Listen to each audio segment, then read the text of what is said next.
Hello, I'm Representative Connie Bernardy, and welcome to the Senate File 975 Higher Education Omnibus Conference Committee. Pursuant to House Rule 10.01, I call this remote meeting to order. The committee legislative assistant will take the roll to determine the members present.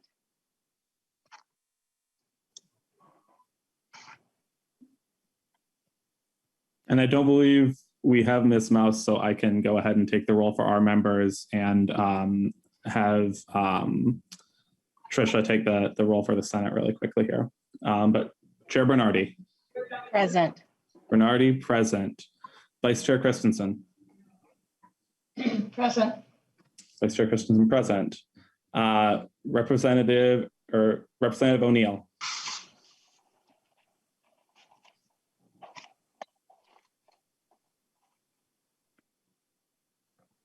Representative O'Neill.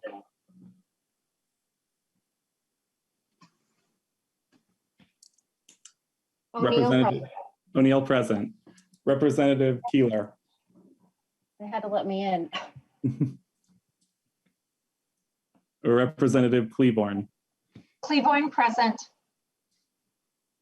I'll turn it over to Senate staff.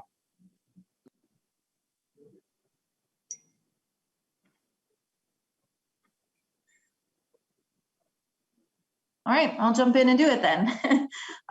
Senator Clausen. Present. Senator Jasinski. Jasinski's here. Senator Goggin. Senator Rarick.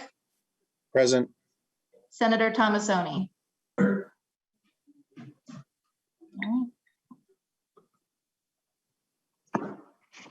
Thank you very much. Now we will, I want to thank, first of all, our nonpartisan staff for doing a great job yesterday, and Chair Tomassoni for leading us through the side-by-side walkthrough of the bill. Today, we will be walking through the different and not... You're muted. Was I muted the whole time, or did it mute halfway through? You got to the point where you thanked me, and then you should. Oh. There. And then it stopped the show. Okay, for walking us, I wanted to thank everyone who helped us walk through the bill, the side-by-side yesterday. And today we'll be walking through the different and non-identical provisions in the House and Senate versions of Senate File 975, and pausing to give members a chance to discuss and ask questions. We will not be adopting any language today. This is simply a chance for members to ask questions and learn more about the different provisions in each version of the bill. I will also remind members that as we don't have a target, we won't be able to have a substantive discussion around the appropriations in each bill. I'll ask that members who have questions or comments to please use their raise hand feature on the Zoom to let me know that they would like to be called on. We will start with the House-only provisions, followed by the Senate-only provisions, and finally, we will walk through the provisions with substantial differences. Our nonpartisan staff has been kind enough to provide us with a version of the side-by-side summary that orders the provisions by each of these categories. We will have them give us each a brief reminder of the provision, and I'll ask them to let us know which page and line we are on in each provision. I will pause at each section to give members a chance to ask questions or discuss. With that, I would like to turn it over to our nonpartisan staff to lead us through the House-only provisions, starting with Article 1. Mr. Savory, please proceed. Thank you, Madam Chair and members, for the tape. Ken Savory, House Fiscal Staff. I'll be just addressing the document that the chair mentioned in her opening remarks. I'll be starting on page 1 with the R11 on the left-hand side of the column. It's the Office of Higher Education Addiction Medicine Graduate Medical Education Fellowship. This was a new appropriation in the House language. I'll then move down to R11 through R12. which is the Office of Higher Ed Aspiring Teachers of Color Scholarships appropriation. Then another House-only item on R17, which is the Minnesota State. Okay, just 1 minute, please. I want to go back and just give members a chance to ask questions if they have each section, because we actually did this yesterday. Can we start at the beginning, Mr. Savory, and then I'll just pause and ask.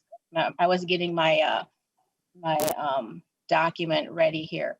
So could you please start at the beginning, and then I'll pause for questions or discussion. Certainly, Madam Chair. Again, I'll start at the top. It says House only at the top in the gray bar. For the color copy, it is the pink items or salmon items. And the first one is on row R11, and it's the Office of Higher Ed Addiction Medicine Graduate Medical Education Fellowship. Okay, members, are there any questions?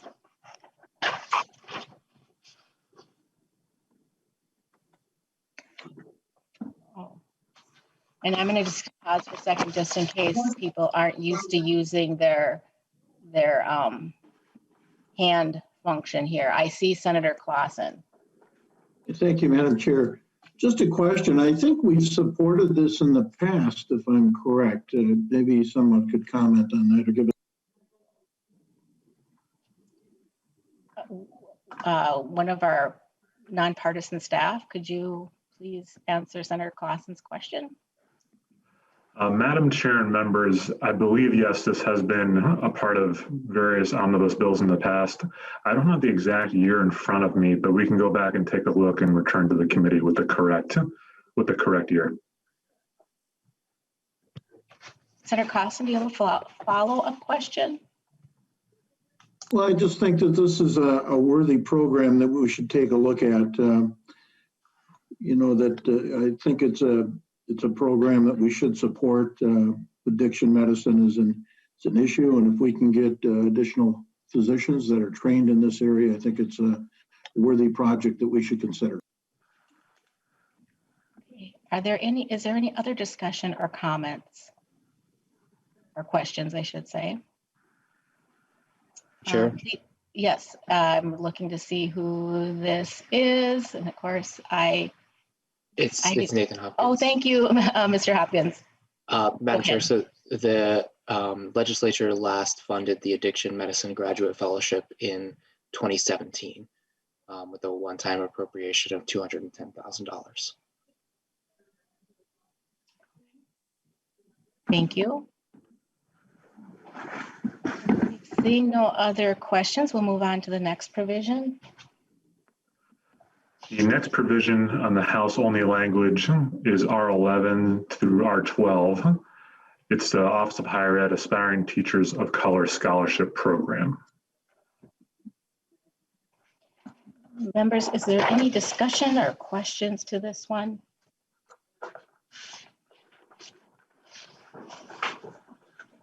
Madam Chair, Yes, Chair Tomassoni.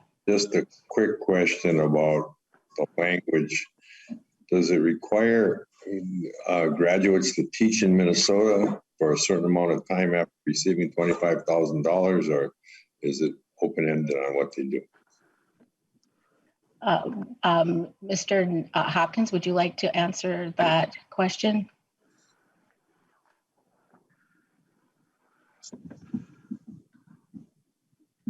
Madam Chair, there is no work requirements for recipients. So there's no requirement that they teach in Minnesota after graduation. Okay, and then is there, do we know how many current students of color would be eligible for the scholarship? We will ask, I'll throw that question over to the Office of Higher Education, who would see if they can help us out with that answer.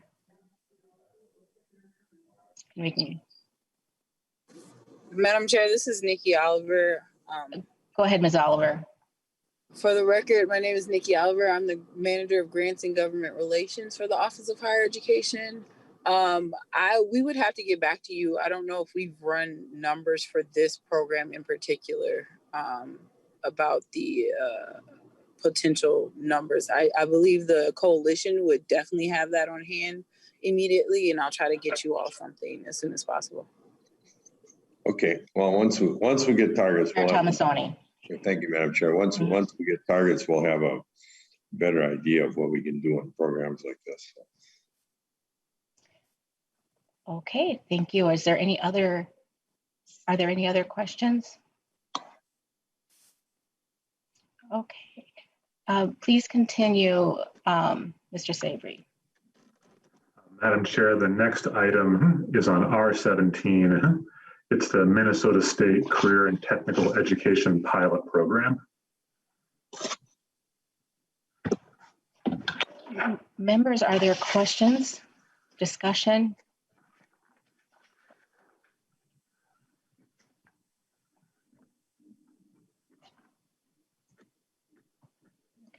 I don't see any. Mr. Savory, please continue. The next item is on R23. It's the University of Minnesota System Special. And this House-only item was the increase to NRRI as part of the rider language. Members, are there any questions? Madam Chair. Yes, Chair Tomassoni. Madam Chair, this is actually up near my district, and we will want to talk about this later on because we do some pretty good work there. Okay, can you repeat the end of what you said on that? I did not hear the ending, sorry. The NRI is in my district, and they do some pretty good work there, but everything's going to depend on whether or not we have money to do these kinds of things. Thank you. Senator Clausen.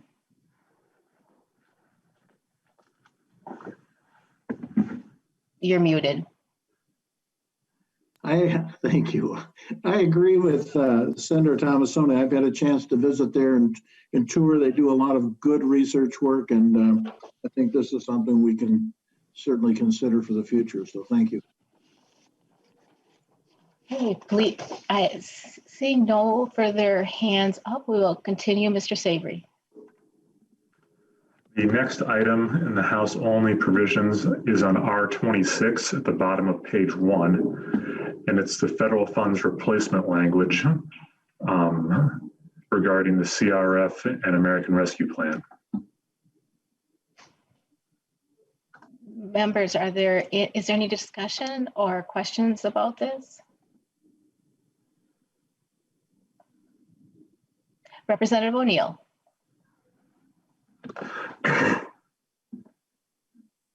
Thank you, Madam Chair. I just really wanted to say this is a really good provision. It should be in every single omnibus bill, and it's making sure that if federal funds can be used and replace some of this money, that it is. So I hope that the Senate takes a good look at it and also agrees that we want to use these. We want to spend the federal funds instead of the 2.7 or almost $2.7 billion being appropriated by the governor. I think it's really important that the legislature do the appropriations. And so this is one step in that direction. Thank you. Is there any other discussion or questions? Seeing none, Mr. Savory, do you have more to continue? Madam Chair, that concludes the House only language on page 1. With your permission, I would pass the presentation over to Ms. Grunwald to handle the the Senate only items on the document. Thank you. And I'm trying to find her on my screen. And Ms. Grunwald, please proceed. Madam Chair and members, for the record, I'm Hannah Grunwald. I'm the Senate Fiscal Analyst on the Higher Ed Committee. And I'll begin by picking off where Mr. Savory left off on page 2 of the side-by-side comparison document that staff put together.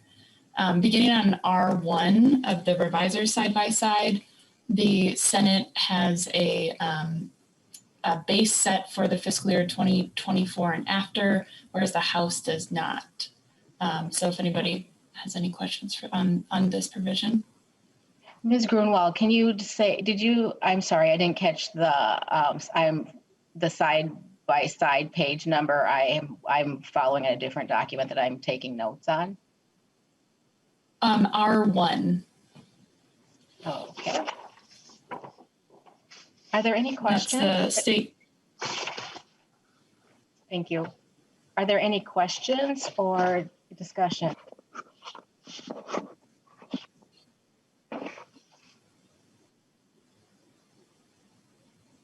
Okay, so I think I have a question about this one, but of course, I put it back in my book. So this, okay, this is not the question I have. So please proceed. I see no hands up. Continue. All right, so the next Senate only change would be on R6 of the side-by-side. And this is the dual training competency grants to the Department of Labor and Industry. Representative O'Neill.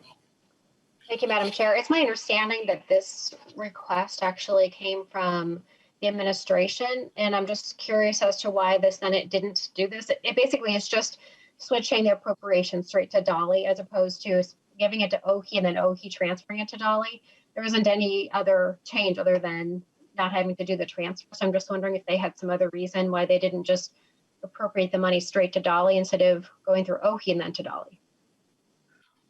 Would like to take that question. Chair Tomassoni. Madam Chair, this change required the Jobs Committee to pick up the amount to avoid defunding the program. Some stakeholders had some questions about this, so this wasn't. Representative O'Neill, do you have a follow-up?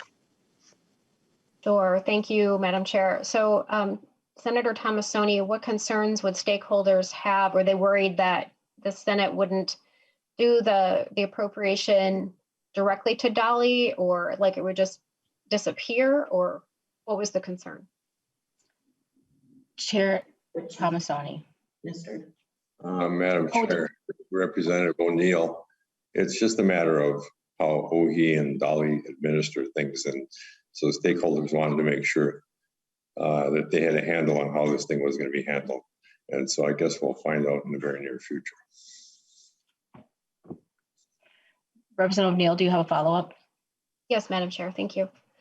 I'm wondering if OHE could weigh in. I know that this is how it was set up in 2015 because I was the author of the bill back then. And I'm just wondering, does OHE have an issue of not receiving that appropriation and then sending it on to Dolly? It just seems like a cleaner transaction if we just send it directly to Dolly as opposed to go to OHE then to Dolly. So I'm wondering if they have any concerns. Okay. Let's see, Commissioner Olson. Yeah, thank you, Madam Chair. For the record, Dennis Olson, Commissioner of the Minnesota Office of Higher Education. Representative O'Neill, yes, you're correct. There are no concerns. This traveled, or this came from the administration, has been worked out with Dolly, and is a recommended change. And the House bill does have it traveling in the companion appropriation is through the jobs bill on the House side. And Representative O'Neill, I do see that Mr. Hopkins has his hand up. I would like to call on him. Mr. Hopkins. Madam Chair and members, just to sort of echo what the Commissioner just mentioned, but so the House bill, the Jobs Appropriation Bill, which is Senate File 1098, currently in conference committee. On the House side, it does have that $200,000 going directly to Dolly. The Senate bill does not. So whether or not this conference committee decides to adopt the House or the Senate stance on this issue, that should really be decided in conjunction with whatever the conference committee decides on Senate File 1098, just to make sure that everybody's on the same page. Okay. Representative O'Neill, do you have a follow-up? Just thank you for that clarification. And I hope that the Jobs Committee is listening. I know one member is. And I hope that they take that action, that they can just make this appropriation directly to Dolly. It really is a net zero difference. It's just a transfer. So it seems like a cleaner way to do this. Okay, Ms. Grunwald. Madam Chair and members, the next Senate only provision shows up on R9 through R10. And this is the Minnesota Independence College and Community Appropriation. And the Senate version expands some of the use of the funds. Members, are there any questions or discussion? Representative O'Neill. Thank you, Madam Chair. Is it just solely the expansion of what they can use it for, or was there an additional appropriation? Who would like, Madam Chair, I can. Okay, Ms. Grunwald. Madam Chair and Representative O'Neill, there is an additional appropriation increase in the Senate bill of 1 million each year increased. So the total appropriation over the biennium is 4 million.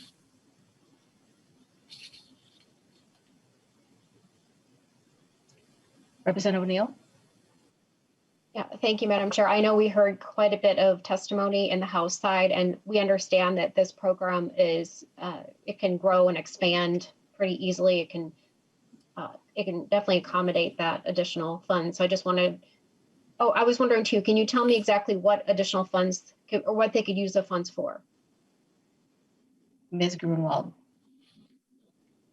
Madam Chair and Representative O'Neill, the Senate language expands the use of the funds to be used related to expanding the program. And then additionally, the Senate language directs MICC to explore plans to expand programming outside of the 7-county metro. Thank you, Representative O'Neill. I'm guessing that you're done by your expression, I think. Okay, there we go, hands down. And then Representative Keeler. Thank you, Madam Chair. I'm not sure who wants to answer this, but it is regarding the MICC expansion.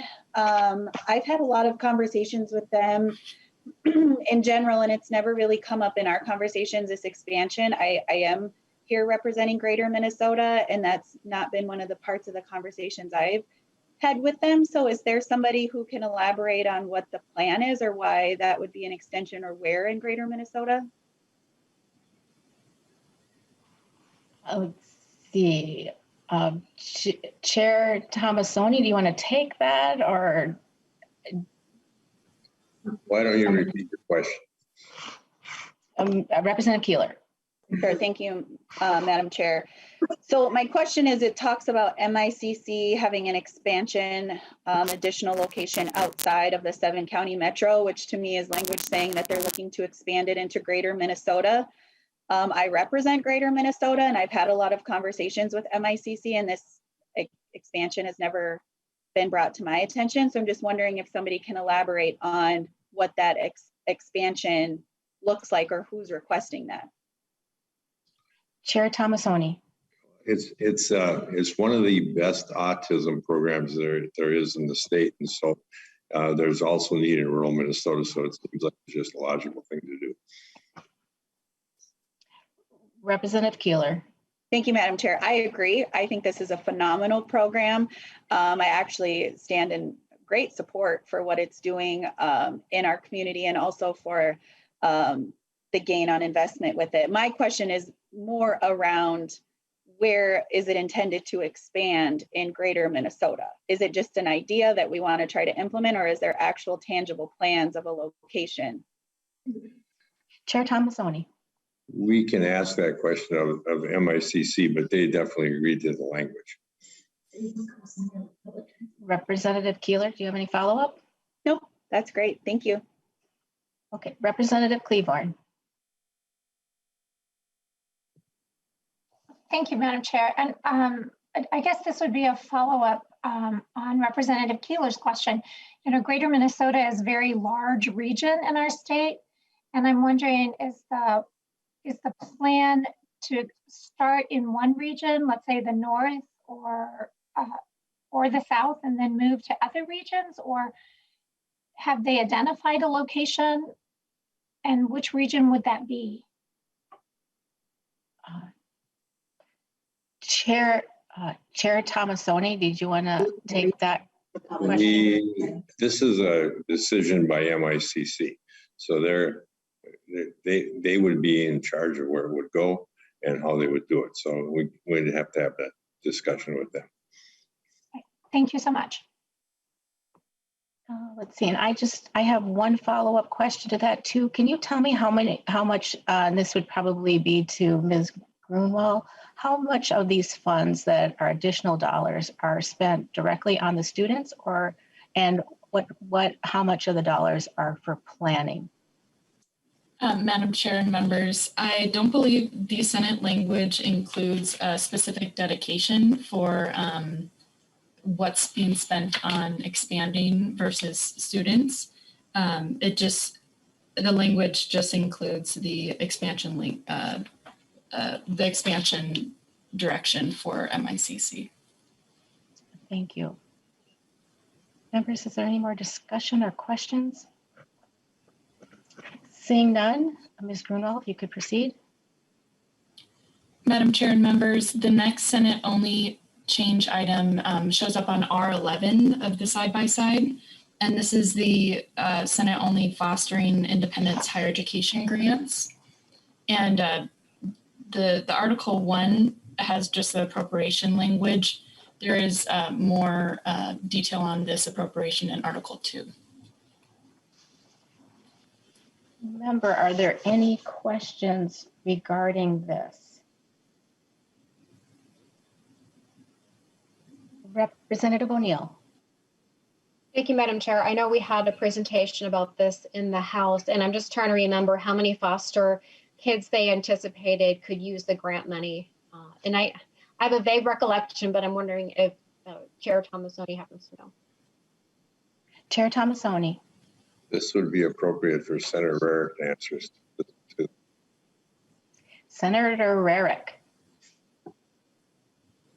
Thank you, Madam Chair. I am going to have to reach out to the group that brought this forward to get that number. I do not remember it off the top of my head.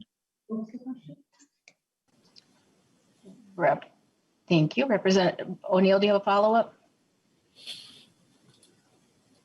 I know that there was some, yes, thank you. I know that there were some amendments made or some changes made on the Senate side compared to what we heard, I believe, making it a little bit easier for the private schools to accommodate, because it was a big chunk of money that they would have had to forgiven. And I'm just wondering if Senator Rarick could tell us what that difference is now and how it's a little bit easier for the private schools to accommodate them. Senator Rarick.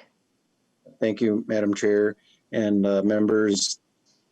The private schools had long conversations with the group and myself.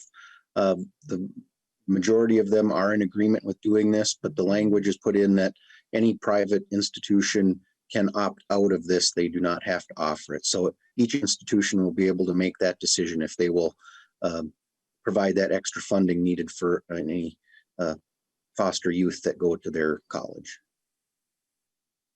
Representative O'Neill, do you have a follow-up?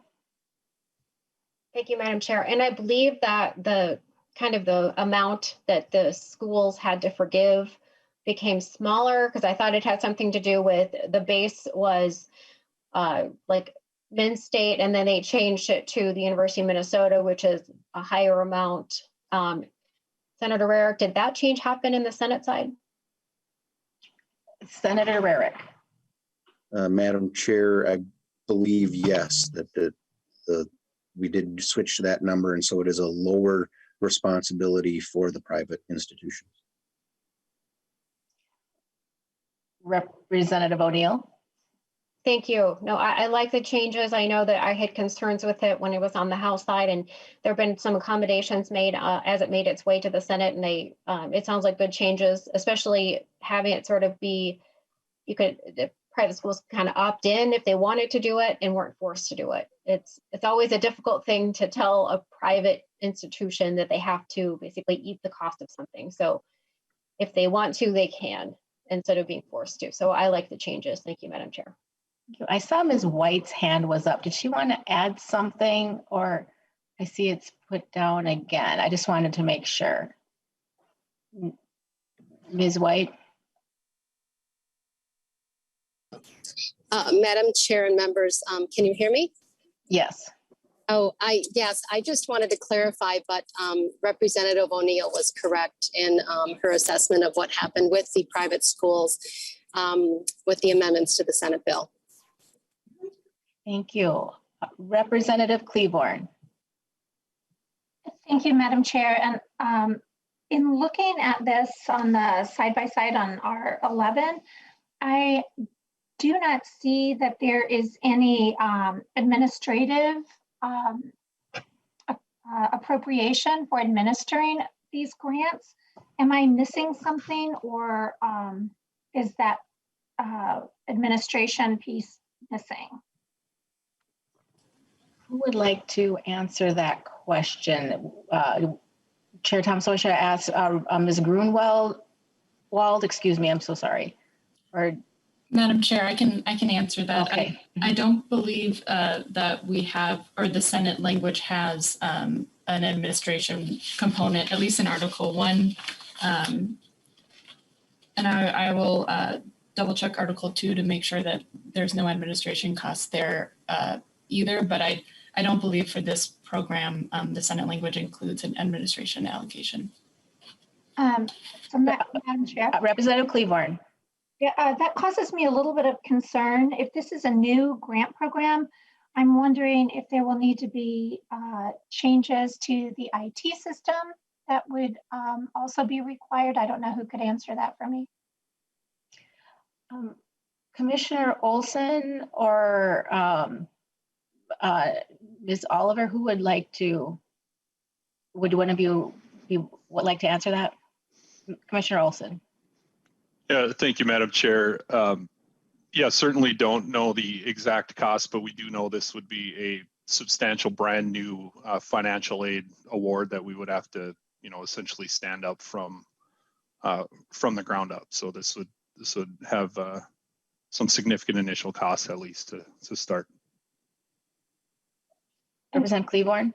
Thank you, Madam Chair. I would appreciate it if OHE could maybe let us know sometime before we get our budget targets what that would look like. I would appreciate that.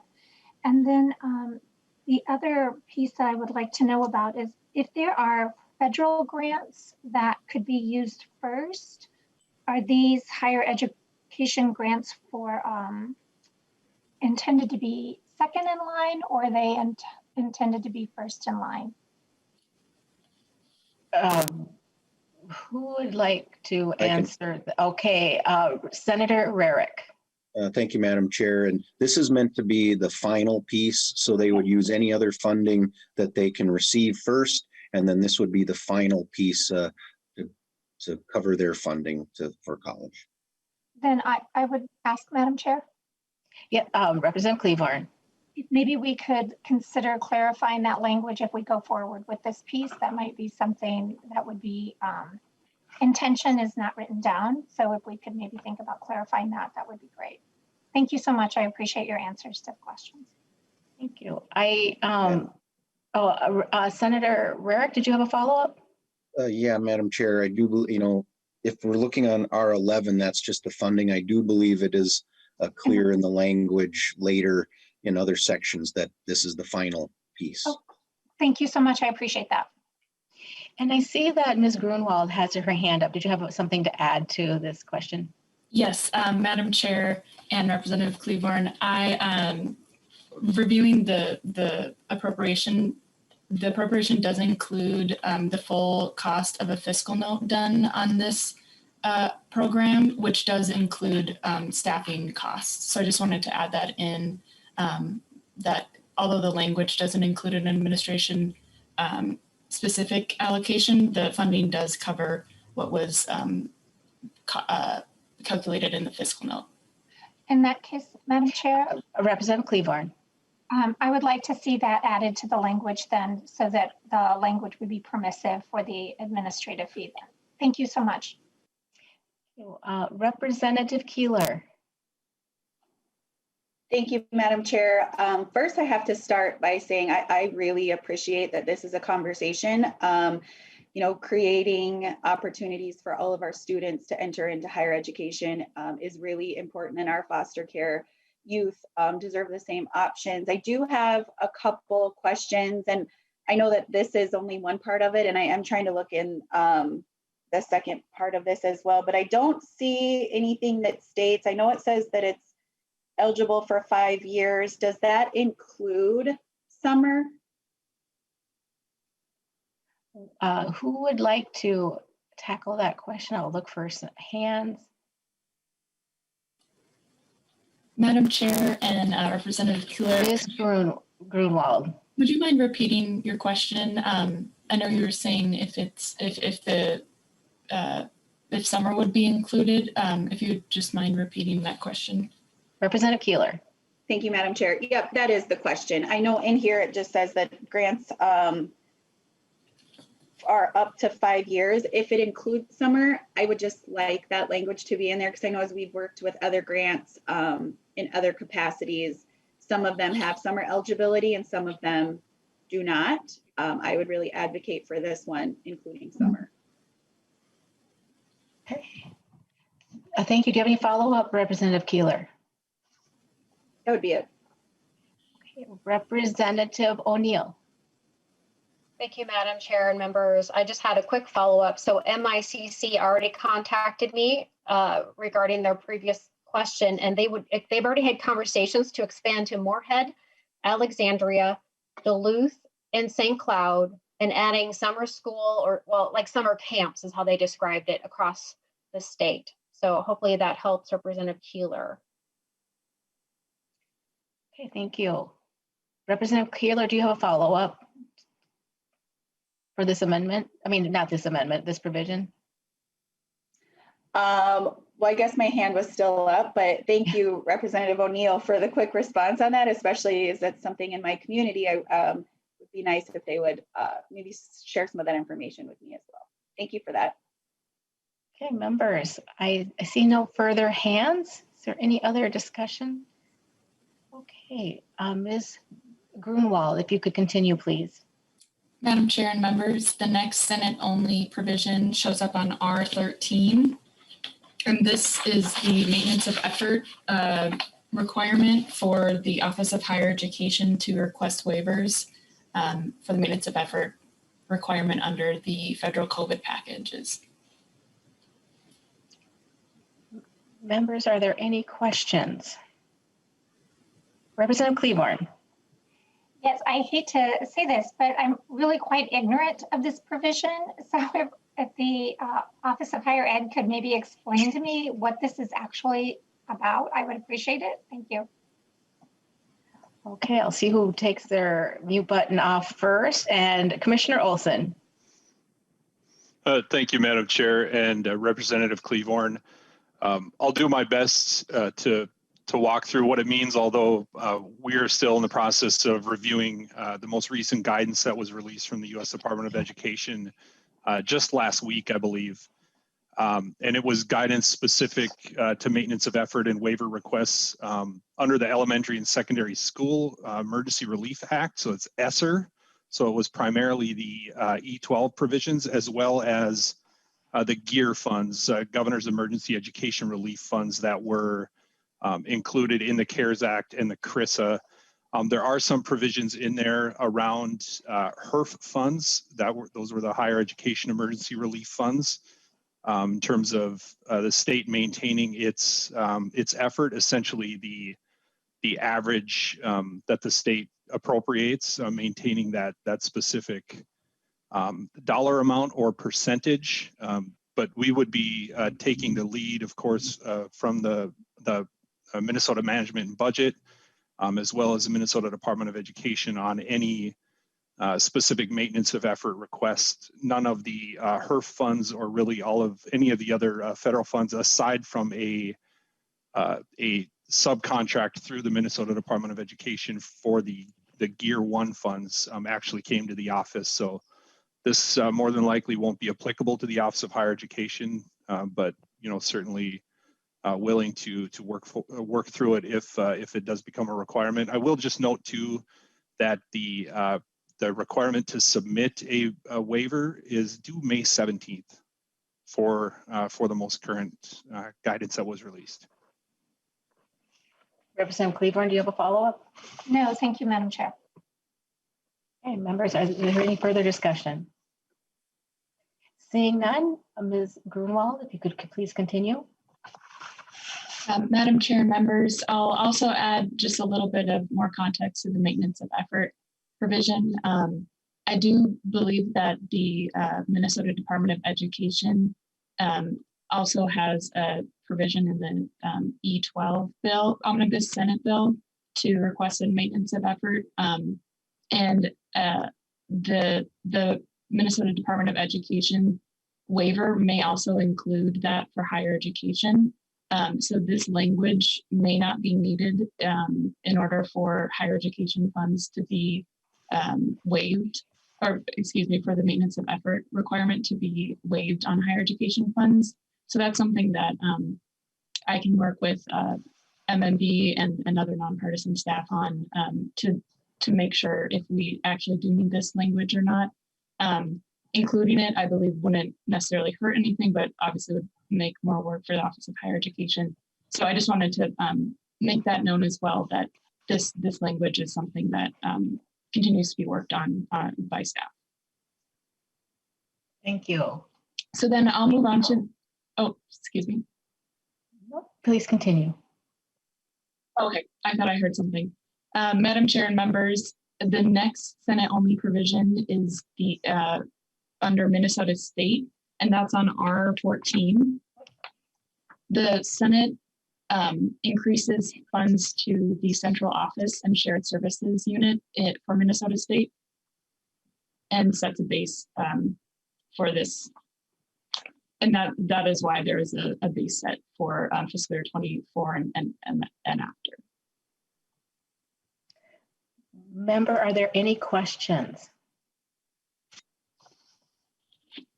or discussion? So Madam Chair. Chairman Tomassoni. Ms. Grunwald described it, but this the central office was cut by 10% back in 2011, and they've been frozen in place ever since. And so they've managed to limp along ever since at this level. But I think they're at a point where they might not be able to survive much without a little bit of an increase here. And so we gave them an increase because they do deliver all the services within the 30 colleges and 7 universities. So that's the reason for this, Madam Chair. Thank you. Any further discussion? Seeing none, please proceed, Ms. Grunwald. Madam Chair, the next Senate-only provision shows up on R14 to R15 of the side-by-side.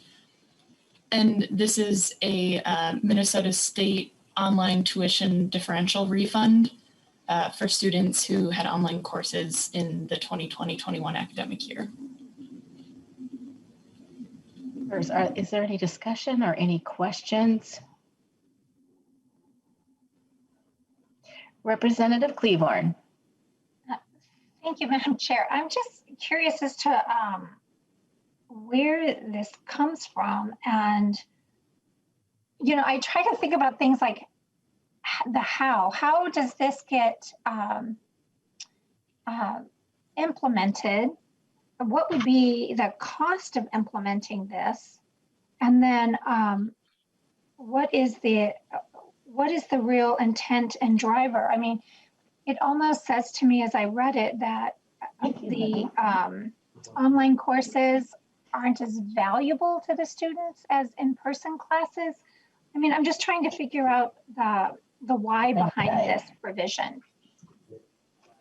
Okay, yeah, Ms. Grunwald. I'm sorry. I had my page bring me some documents, and so Ms. Representative Cleburne, could you just restate that question? Sorry. Yeah, I'm just trying to figure out the why or the how behind this provision. You know, how would the institutions do this? And then also, what would be the cost of the institutions doing this? I think that's a big concern that I have. And then what is the statement that we as an institution or as a body trying to give with this? Anyway, that's my question. Who would like to answer that question? Okay, Madam Chair. Chair Tomassoni. I would, I have an idea what the answer is, but I should probably turn it over to Senator Jasinski. This was his bill. Thank you, Senator Jasinski. Did I say that? Sorry, can you repeat the question? Representative Cleburne. All right, so I'm just trying to figure out, we are on the online tuition differential refund. Is that correct? I just want to make sure I'm in the right place. That's correct. Yes. Okay. Yes. So in looking at this provision, I'm just trying to get my head around how institutions would do this, right? What would be the costs of the institutions for trying to go back and do this? And then are we sending as a body a message that the online courses that students are provided are not the same quality or caliber as in class? And I'm just trying to figure out the background of this provision. Thank you. Sure, and I don't have the paperwork in front of me because I'm over in the Senate chambers trying to go in session here. So maybe Tricia can answer that. But the concern that was brought to me was the classes are not as effective as in-person classes. I have 2 kids in college, and I've been watching their online classes. I don't believe they're as effective as an in-person class, and therefore don't think that the tuition should be paid the same. Okay, Representative Cleburne. Chair Tomassoni. In many instances, they charged even more for online classes. In some cases, they were double. And so this is a matter of just trying to get some equity back into the tuition rates for the same class that they might be taking in person as they're taking online. Senator Jasinski can correct me if I'm wrong on that, but I think that's the intent here. That is correct, Senator Tomassoni. Representative Cleburne. Yeah, last session in conference committee, there was quite a bit of testimony about how much more expensive online classes are to produce than in-person classes, but I don't want to debate that as much as I'm trying to figure out how much will it cost the institutions and the work that it will require the institutions to go back and do this. You know, refunds are one thing, but there's also a cost in doing the work to make that happen. So we should Chair point out, Tomassoni. Representative, that these are 4 courses that were charged extra just during the pandemic, and so it's the type of thing that is. I mean, you just can't justify it just because there was a pandemic that we're going to double the price of tuition for an online course, and so some of these students are. We're going to offer them a refund, and it can be done easily, and it's in the fiscal note on how to do it. And I know that this is Senator Jasinski's bill, so I'll let him add to it if he'd like to. Senator Jasinski. Thank you, Chair Bernardy. So again, yes, I agree. And I believe there's also a lot of one-time federal funds coming. We could use the money for this to offset these costs right now for what they're charging excess above regular classes and above what a normal online class would cost. Okay, and I see we have some staff that have their hands up. First one is Ms. White. Yes, Madam Chair and members, this was Senator Jasinski's bill, and the writer actually states that if the online course that the student was forced to take during this pandemic was not offered as an online course in a previous year, then they are entitled to a credit. This is to take care of the students who ended up paying more for an online class when they had actually signed up for an in-person class. Thank you. Ms. Grunwald. Madam Chair, there is a fiscal note on this provision when it was a bill. And I can just briefly touch on the administration costs that are listed in the fiscal note, which is $567,500.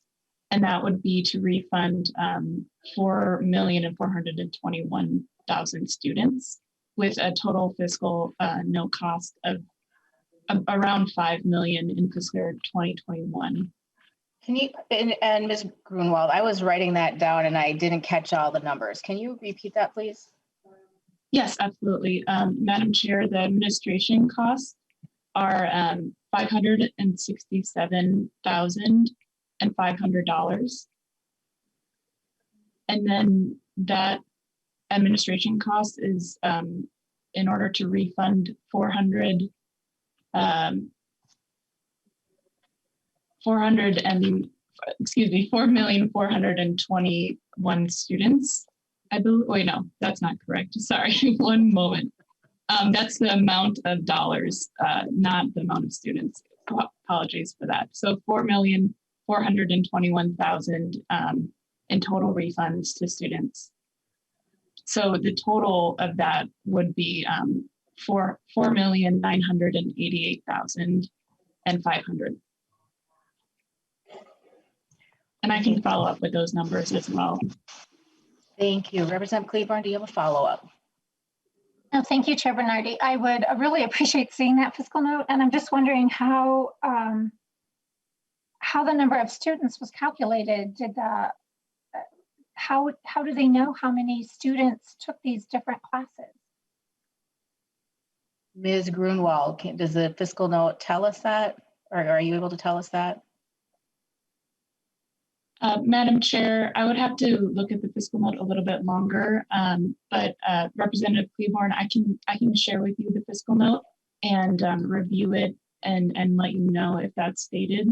I do know that they do state that the Office of Higher Education estimated 205,000 credits. So I believe they would have calculated that through looking at their records, but I can look deeper into the fiscal note, or if the Office of Higher Education has any input on that. Thank you very much. I would appreciate that, receiving the fiscal note. Thank you. We have Representative Christensen. Thank you, Madam Chair. And members, some of my questions have already been answered, and my last one was, and Ms. Grunwald, thanks for the information. First of all, I'd love to see the fiscal note also, if that's possible, if you could share that with me. And yeah, I just wondered how the calculations were made. Yeah, but when you first said that there were 4 million students, I thought, holy cow. So I get the problem there. I had that written down. So yeah, I just had questions about how it's actually been calculated and what's the actual number of students that will be affected. Thank you. Members, is there further discussion or questions?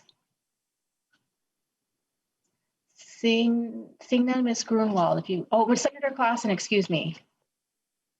Thank you, Madam Chair. I'd just like to say that there are some costs involved in creating online courses. And in 2020, we requested from both Minnesota State and the University of Minnesota a study because we had quite a discussion on this in the Senate to justify those additional costs for online courses. So I think there are some additional costs. And the other thing is that there was, if you look at it as a business transaction, the students received credits if they passed the course and they paid the fee. So I think this is something that we need to look at, especially when you look at the total cost to the universities and colleges involved. Thank you.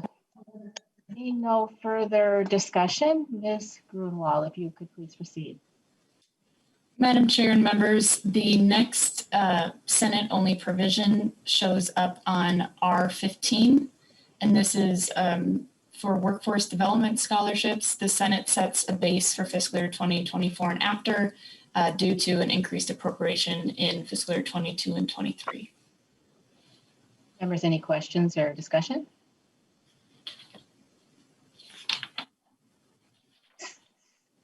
Seeing none, please proceed.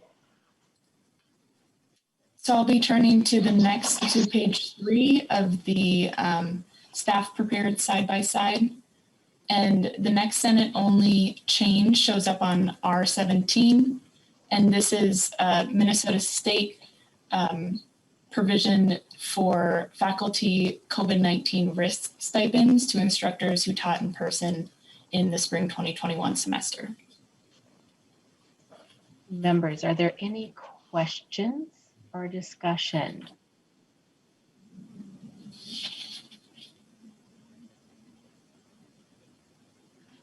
Senator Clausen.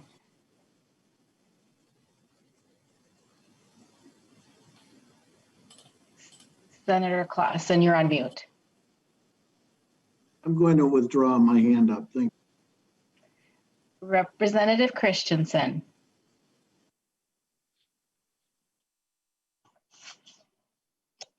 And you're on mute.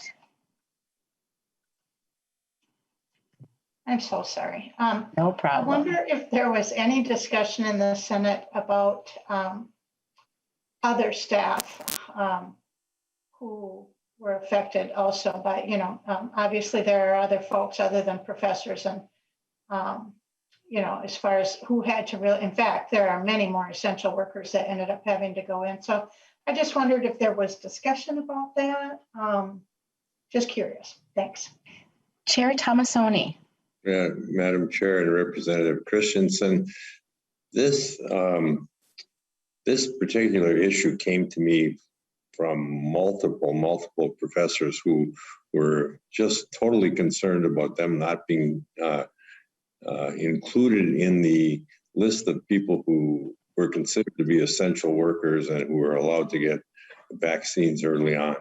And they just impressed upon me how important it was for them to be meeting face-to-face. And so, no, I did not have any other discussions with it about, we did not have discussions about other workers. I have received emails about it though. And so I do understand that there probably were more than just a few people in the schools that were being exposed to students who were in face-to-face instruction situations, but we did not talk about other staff, no. Vice Chair Christensen, do you have a follow-up? No, not right now. Thank you. Thank you. Next on deck, next we have Representative O'Neill and then Representative Keeler on deck. Representative O'Neill. Thank you, Madam Chair. I used to be the SCR chair, so that's the Subcommittee on Employee Relations, and we reviewed all of the state employee contracts.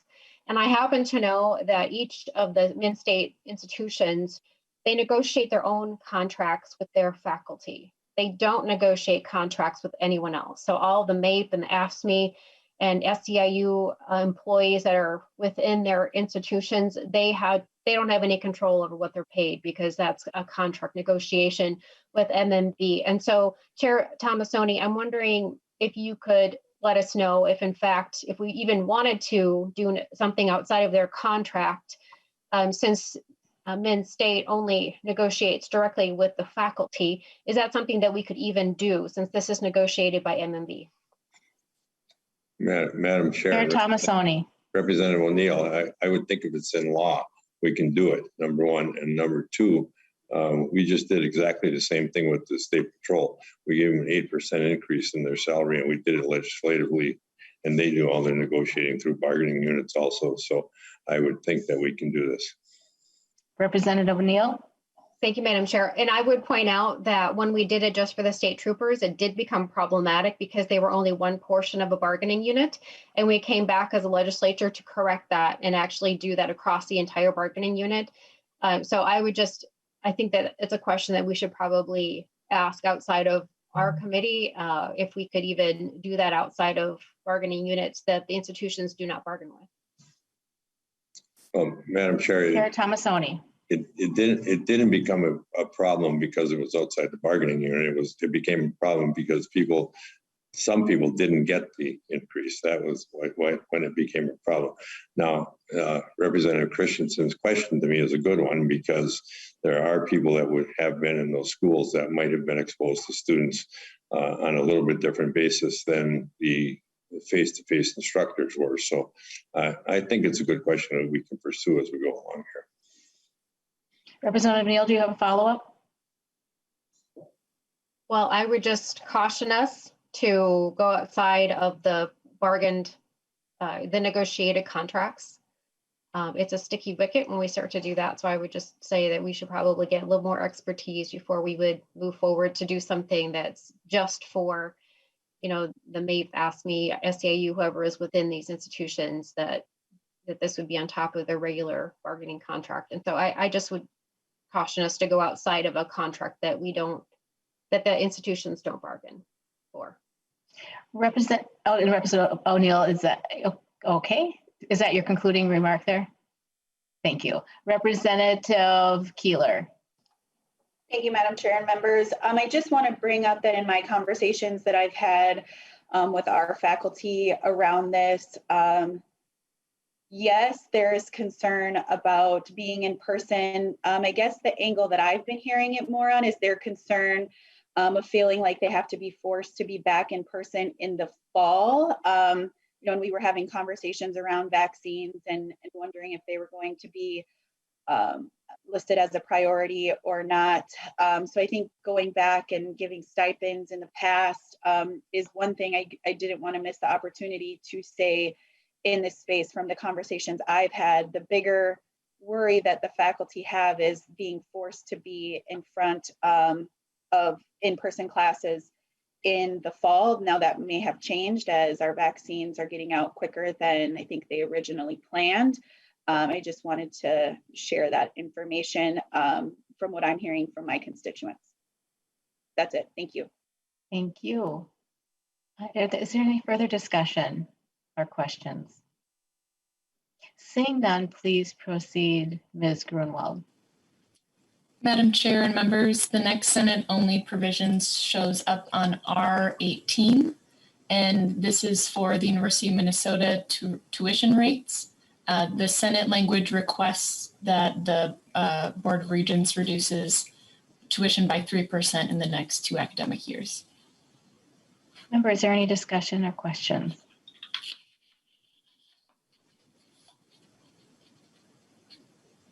Okay, seeing none, please proceed. Madam Chair, the next Senate-only provision shows up on R19. And this is similar to the Minnesota State provision for the University of Minnesota to provide faculty COVID risk stipends to instructors who taught in person in the spring of 2021. Members, are there any questions or discussion?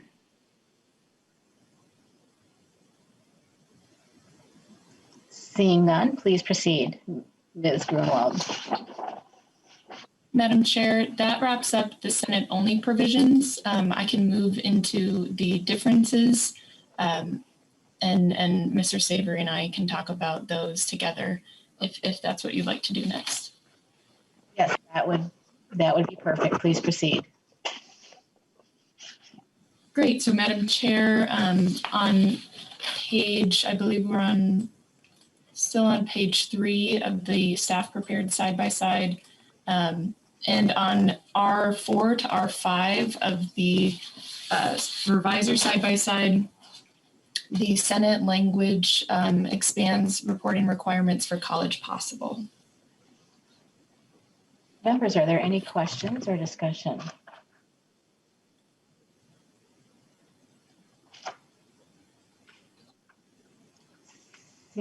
Representative O'Neill. Thank you, Madam Chair. Sorry, I was looking at it really quickly. I'm wondering if staff could explain what the additional reporting requirements are under the Senate version. Ms. Grunwald. Madam Chair and Representative O'Neill, the additional requirements in the Senate language includes geographic distribution of participants, the number of students and college graduates specifically supported by the appropriation. The House has similar language to this, the House language doesn't include supported by the appropriation. And then in the Senate, another reporting requirement would be for percentages of students who applied to college, admitted and enrolled in college in the previous year. And then finally, a list of community and partner institutions benefiting from coaching and support through the College Possible program. Representative O'Neill. Thank you, Madam Chair. I like those additional changes, and just wondering if there was any concern about undue burden or extra burden to those that have to make the requirements, or was that not a problem? Who would like to answer that question? Madam Chair. Chair Tomassoni. It's my understanding that College Possible actually wrote this language, so I think they are experiencing some things that they would like to clear up. Thank you. Representative O'Neill, do you have a follow-up? No, thank you. Okay. I didn't know that. Thank you, Madam Chair. Okay. Senator Clausen. Thank you, Madam Chair. I was just going to say that those accountability provisions, I think, are good ones, and I think we provided a little bit of additional revenue for them to accomplish this as well. So thank you. Thank you. Representative O'Neill, you still have your hand up. Did you? No, you do want your hand up. Just very quickly, I really appreciate this discussion, and I didn't realize that it had actually come from College Possible themselves. I'm assuming that this would help them to show the effectiveness of the program, which is always helpful. So I appreciate the Senate changes. Thank you, Madam Chair.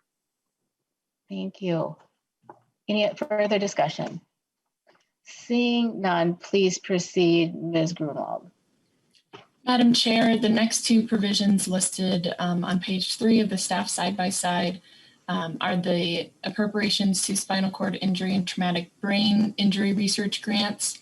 And here the Senate sets administration percentage as a dollar amount. And I'd like to mention as well that in your packets today, or in your materials today, there is a breakdown of each provision in the higher education omnibus where an administration percent shows up. And it just, the table provided shows what the dollar amount would be for each appropriation under the percentage. And I'd just like to point out that yesterday we had a brief discussion about these being similar amounts. And some of these appropriations are increased in the Senate or increased in the House. So therefore, the administrative dollar amount is going to be different depending on the appropriation amount. So just something to keep in mind as we move forward with the conference committee process. And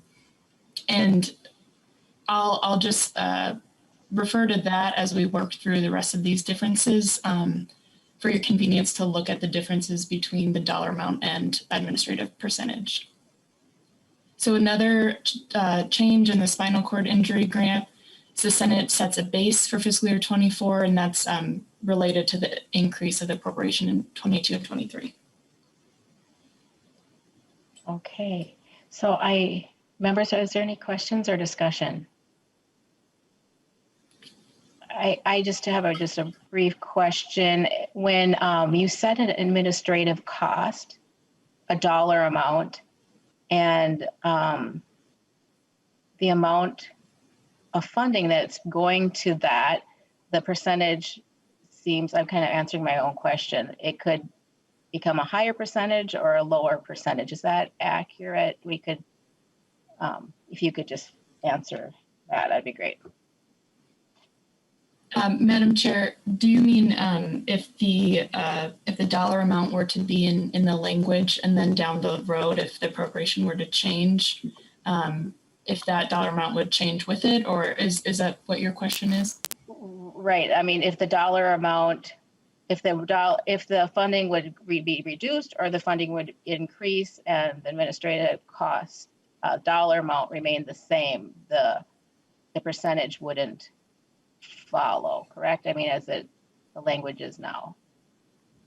Correct. Madam Chair, that's correct. Okay, thank you. Representative O'Neill. Thank you, Madam Chair. I'm noticing throughout Senate language that they are setting base in several provisions, and I'm just wondering if they could, I'm seeing it throughout multiple provisions. I'm just wondering if Senator Tomassoni could speak to that. It seems to be common throughout their bill. I'm just wondering if he could speak to it. Chair Tomassoni. Madam Chair, we were actually advised to do this by Senate Fiscal. Easier way for them to understand exactly how much money is going into administrative costs by actually showing the dollar. That's what the idea is. Thank you. Representative O'Neill, do you have a follow-up? Yeah, I don't have the document in front of me. I see that it was in the agenda for today. I had a full morning. And so which document is it that shows, and I'm trying to figure out if the House consistently is doing like a 1.5, or excuse me, a 2.5% or a 5%. Which document should I be looking at to look at that comparison? Ms. Grunwald, would you be able to answer that question? Madam Chair and Representative O'Neill, the document is titled Senate File 975, Admin Percentages versus Dollar Amounts, and that should have been emailed out shortly before committee.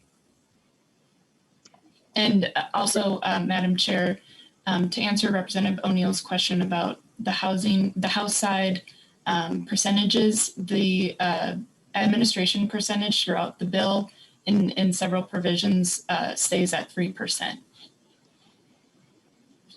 Representative O'Neill, do you have a follow-up?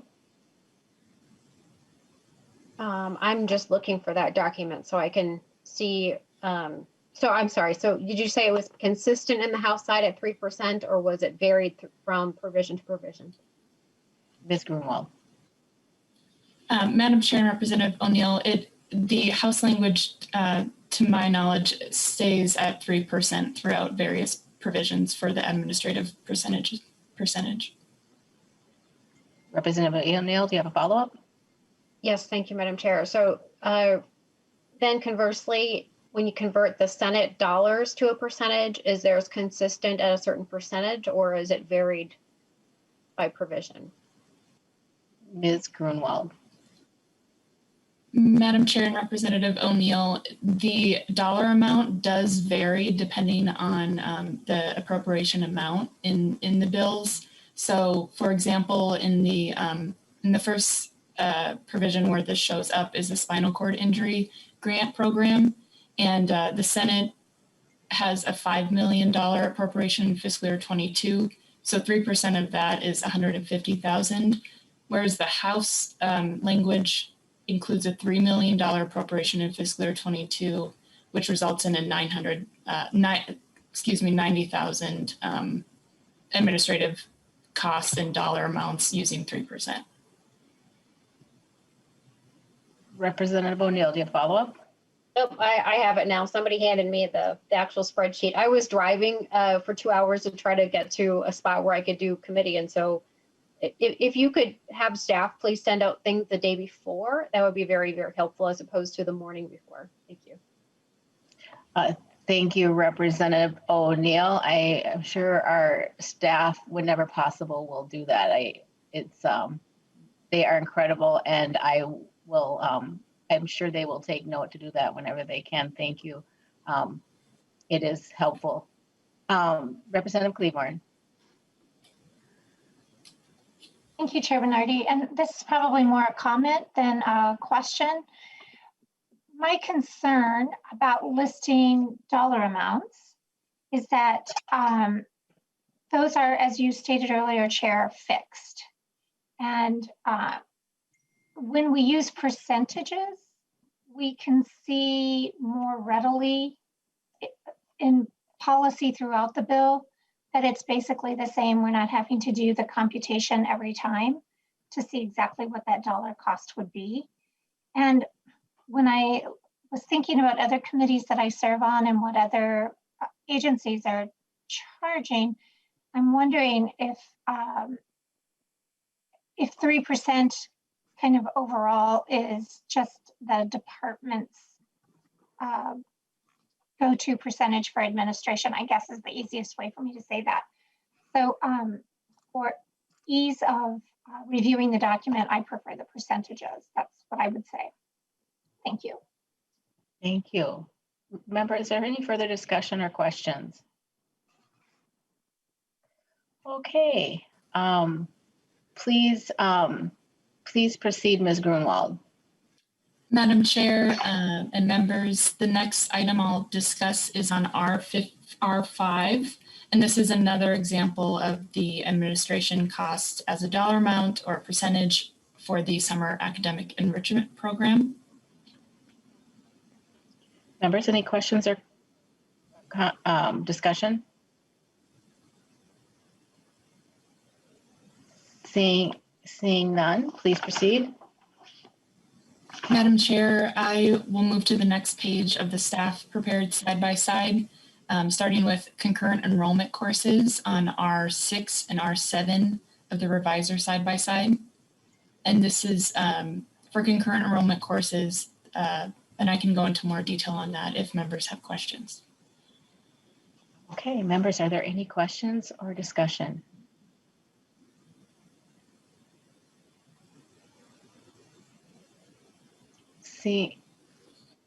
Seeing none, please proceed. Madam Chair, the next item I'll discuss is on R8 of the side-by-side for student teacher grants on the Senate side and grants to teacher candidates in shortage areas on the House side. Listed here is also the House provision for grants to underrepresented teacher candidates. Member, are there any questions or discussion?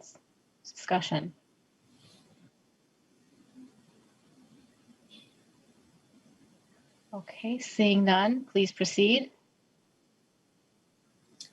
Madam Chair, the next item is on R8 as well. This is the teacher shortage loan repayment program.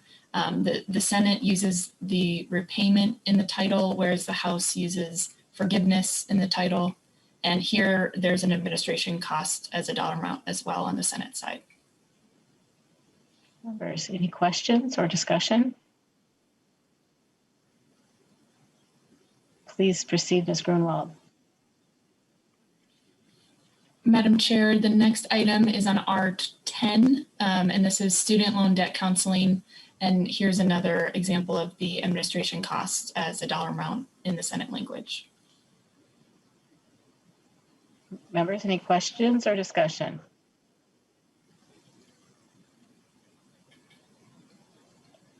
Seeing none, please proceed, Ms. Grunwald. The next provision is on R10, and this is for the hunger-free campus grants, which both bodies include language for, but they differ slightly. Members, are there any questions or discussion? I see Representative O'Neill. Thank you, Madam Chair. This is just one place I just want to thank you, Madam Chair, for hearing my concerns of having a student association make the final decisions as to the appropriation. And so you've changed the language here to say that they're working in collaboration with OHE, with the statewide associations to do the application process. And I just think that's a little bit better accountability and transparency. So I appreciate what we did here in the House for that reason. Thank you. Are there any other questions or discussion? Seeing none, please proceed, Ms. Grunwald. Madam Chair and members, the next provision is on R12, and this is for direct admissions to the Office of Higher Education. Members, discussion or questions? Representative O'Neill. Thank you, Madam Chair. This is something that I've spoken about in committee on the floor. I have concerns with the direct admissions program. As I see it, it's $1 million appropriation to put together a working group. On the House side, it's $975,000 of the $1 million to set up the work group and do a little IT in order to send basically a letter to a high school senior telling them that they are eligible if they graduate for a 2-year mid-state institution. And I think maybe the Senate has slightly different language, but I really think that there's better use of money than to just send a letter to a high school senior and spend $1 million to figure out how to do it. So I opposed it in committee, I opposed it on the floor, and I think it's not a wise use of $1 million here in this provision.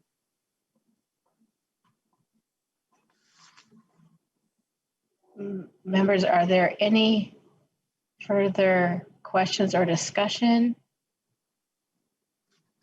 I would like to ask the commissioner or Nikki Oliver if they know what the students that would be most benefited from, or that they're hoping to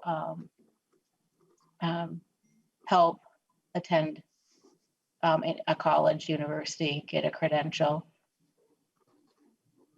Yeah, thank you, Madam Chair. And Representative O'Neill, the change item that was submitted with the proposal has a breakdown of the costs. I know there's been, a lot of question and discussion about, what the related costs actually are.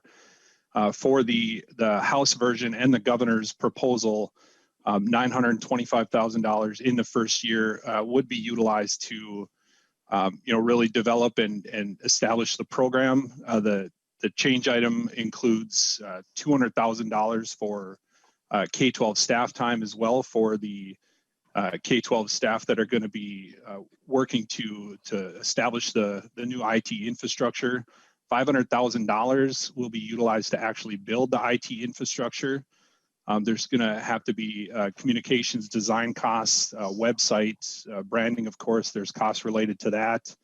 There's also staff time for college faculty as well for implementation and modifications on their side for the IT infrastructure, $100,000 for the college IT infrastructure. And really what this amounts to is, there are multiple independent student information systems that high schools utilize, and to be honest, they don't talk well together.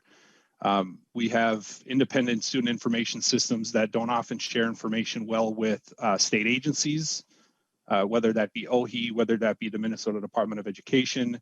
And so a large bulk of this initial cost is going to be utilized to build that IT infrastructure. It's a lot more than just a working group. So I wanted to make sure that those costs were accurately reflected. Representative Bernardy, to your question, in looking at similar programs that have been established in other states, multiple other states, the closest to Minnesota would be the Idaho direct admissions program. There they saw a significant increase in college applications as well as college enrollment, and a significant increase in first generation students applying and being accepted, as well as students of color and low income students as well. We can get into more testimony later on, but just wanted to share that with you. Thank you. Representative Cleveland. Thank you, Madam Chair. And to the Commissioner, I'd like to know, would we also be able to reach our homeschooled students and our students attending private institutions as well? Commissioner Olson. Yeah, Madam Chair and Representative Cleveland, certainly something that could be considered during the implementation. Thank you. Thank you. Senator Clausen. Thank you, Madam Chair. I know in studying the Idaho program, Idaho and Minnesota are 2 of the 13 states that have a net out-migration of college students. And I know the Idaho program was partially put in place to try to keep students at home by getting a letter indicating that you are automatically accepted to one of the state's higher education institutions.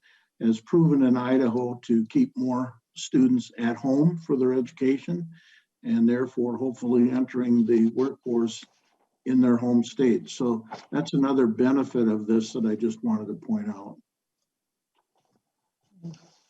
Thank you. Representative, let me see who's up. I have Representative Cleavorn's hand up. Nope. Okay. Thank you. Any further discussion or questions this time? Senator Rarick. Thank you, Madam Chair. And just one more comment on that. I agree with the concern on the cost of this.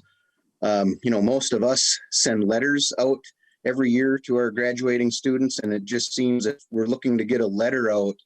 One letter could be drafted, sent to every high school, and asked to be distributed to every high school senior. Seems to be a much more cost-effective way. I'm not understanding why we would need to develop all of this other infrastructure to make this happen. So I hope when we get into this piece later that we have more of those discussions. So thank you. Thank you. Representative O'Neill, and then Representative Keeler on deck. Thank you, Madam Chair. Yeah, so I think we need to focus on what the end product is, which is literally just a letter out to seniors. And every single one of us in the legislature, all 201 of us, send letters to high school graduates. I just think that $1 million is a lot to literally just send a letter to a high school senior to tell them what they should already know. Okay, so maybe they don't know, and that's unfortunate. We could accomplish this simply by asking every one of us 201 to send our high school grads, when we send them the graduation letter, to say, hey, did you know, that you can be admitted into these colleges, and list them out. I just think this is a misuse of $1 million. So like I said, I've expressed this in the committee. I've expressed this on the House floor. This continues to be a concern. And I mean, all of us already send letters to our high school grads. And I even do my homeschool kids. So I don't know what we're trying to recreate, but I appreciate this discussion, and I hope that we take it seriously moving forward. Thank you, Madam Chair. Thank you. Representative Keeler. Thank you, Madam Chair. And thank you, Representative O'Neill. I know that you've mentioned this a couple places, and I think I came over right after and said, I want whatever language you're going to use, because I do think that that's a great way for us to connect with our constituents. For me, it is the letter, but for me, it's more of a massive recruitment outreach into the areas that, especially our first generation students, individuals who maybe just don't see themselves going to college. And to me, I'm just going to put it out there that money actually invested in our K-12 setting, one of the world's best workforce areas is college and career recruitment and transition. And we all know that our high schools are extremely short when it comes to their counselors on hand, which part of their job duty is to discuss their enrollment into higher ed opportunities. And so, I think that this is a really good idea. I think that creating recruitment opportunities to keep people within our own state has a good long-term investment. I just really want to dig into this a little bit differently from a different lens, because I do see the benefit in it. I do see the fact that we need our systems to communicate much better with each other for a lot of different reasons. But if recruitment is the end goal here, I would just like to dig into it a little bit differently if possible. Thank you. Senator Clausen.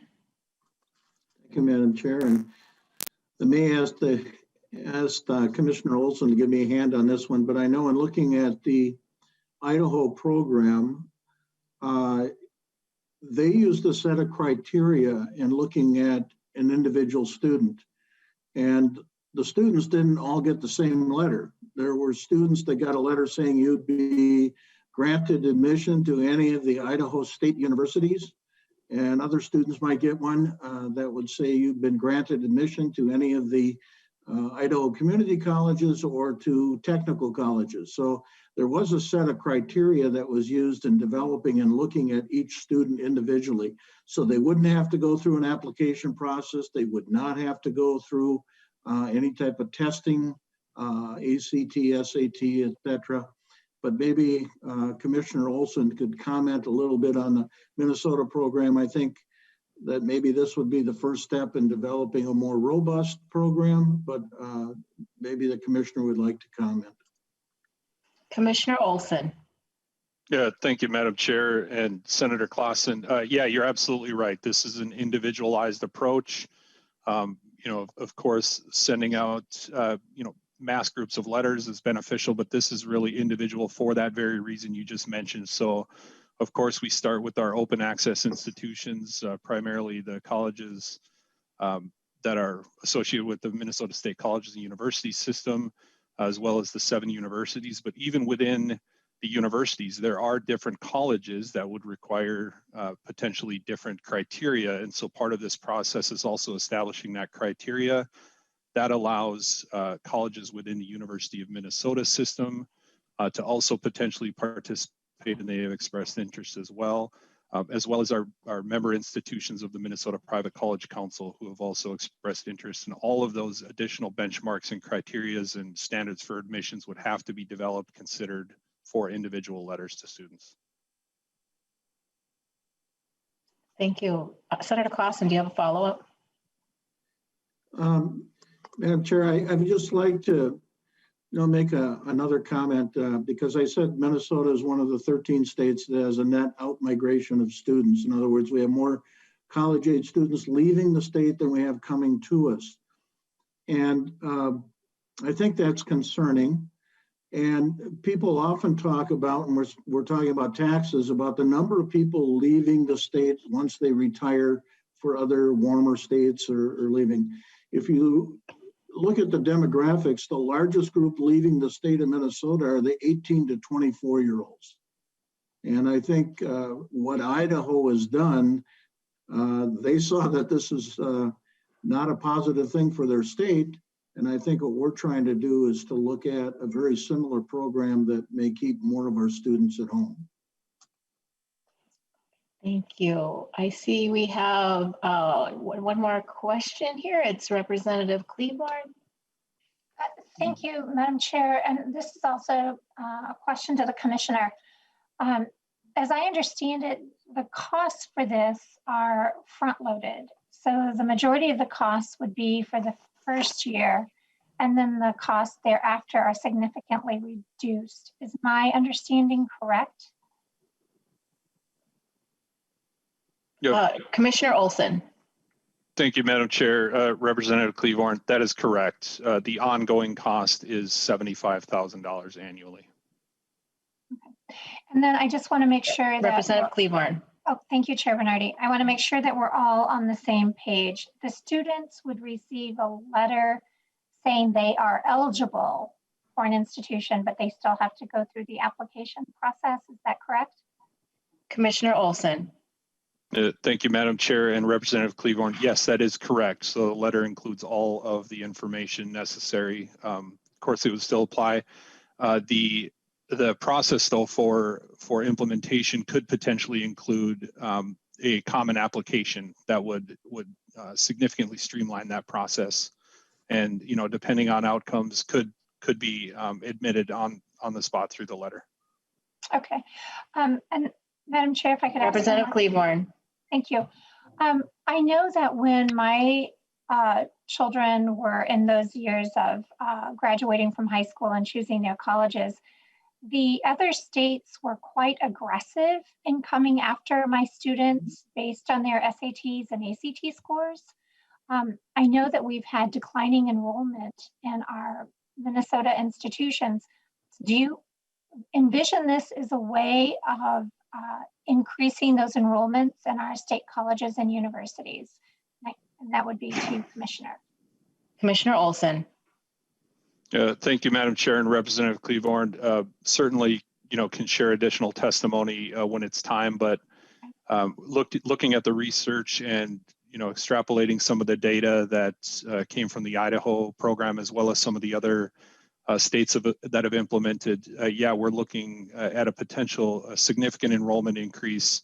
One recent research paper looked at the impacts of these programs on Midwest states and specifically estimated for Minnesota a potential over 10,000 additional students enrolling as a result of this program. Okay, any further discussion? Seeing none, please proceed, Ms. Grunwald. Madam Chair and members, the next item I'll discuss is on R12 of the side-by-side, and this is the agency administration for the Office of Higher Education. Members, any questions? Discussion? Seeing none, please proceed, Ms. Grunwald. Madam Chair and members, I will turn it over to Mr. Savory to continue with the differences in the Senate and House language of Article 1. And we'll be turning to page 5 of the staff side-by-side. Oh, Mr. Savory. Chair, the next item is on page 5 at the top of the page, labeled R13. It's the Office of Higher Education transfers.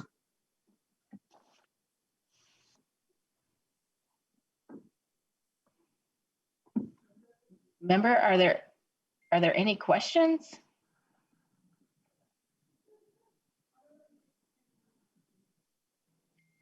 Okay, please proceed, Mr. Savory.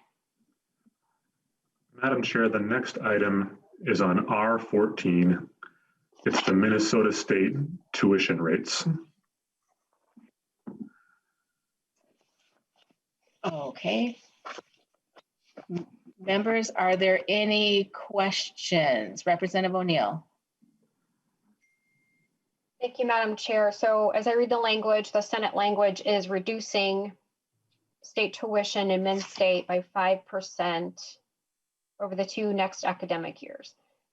And I'm just wondering, is Min-State possibly here to talk to us about that, the effect on their institutions with that reduction?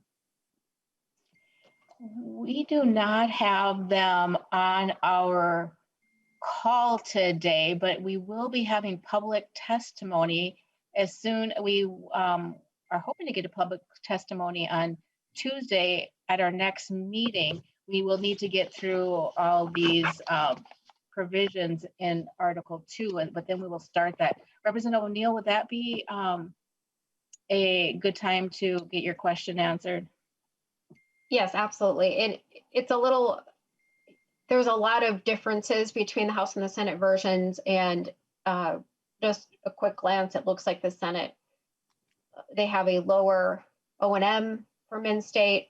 They have a reduction in tuition and a couple other things that would impact the refund and things like that. So I'm sure Min-State would love to come and just explain the impact on them. And so we'll just say, you said Tuesday, I believe?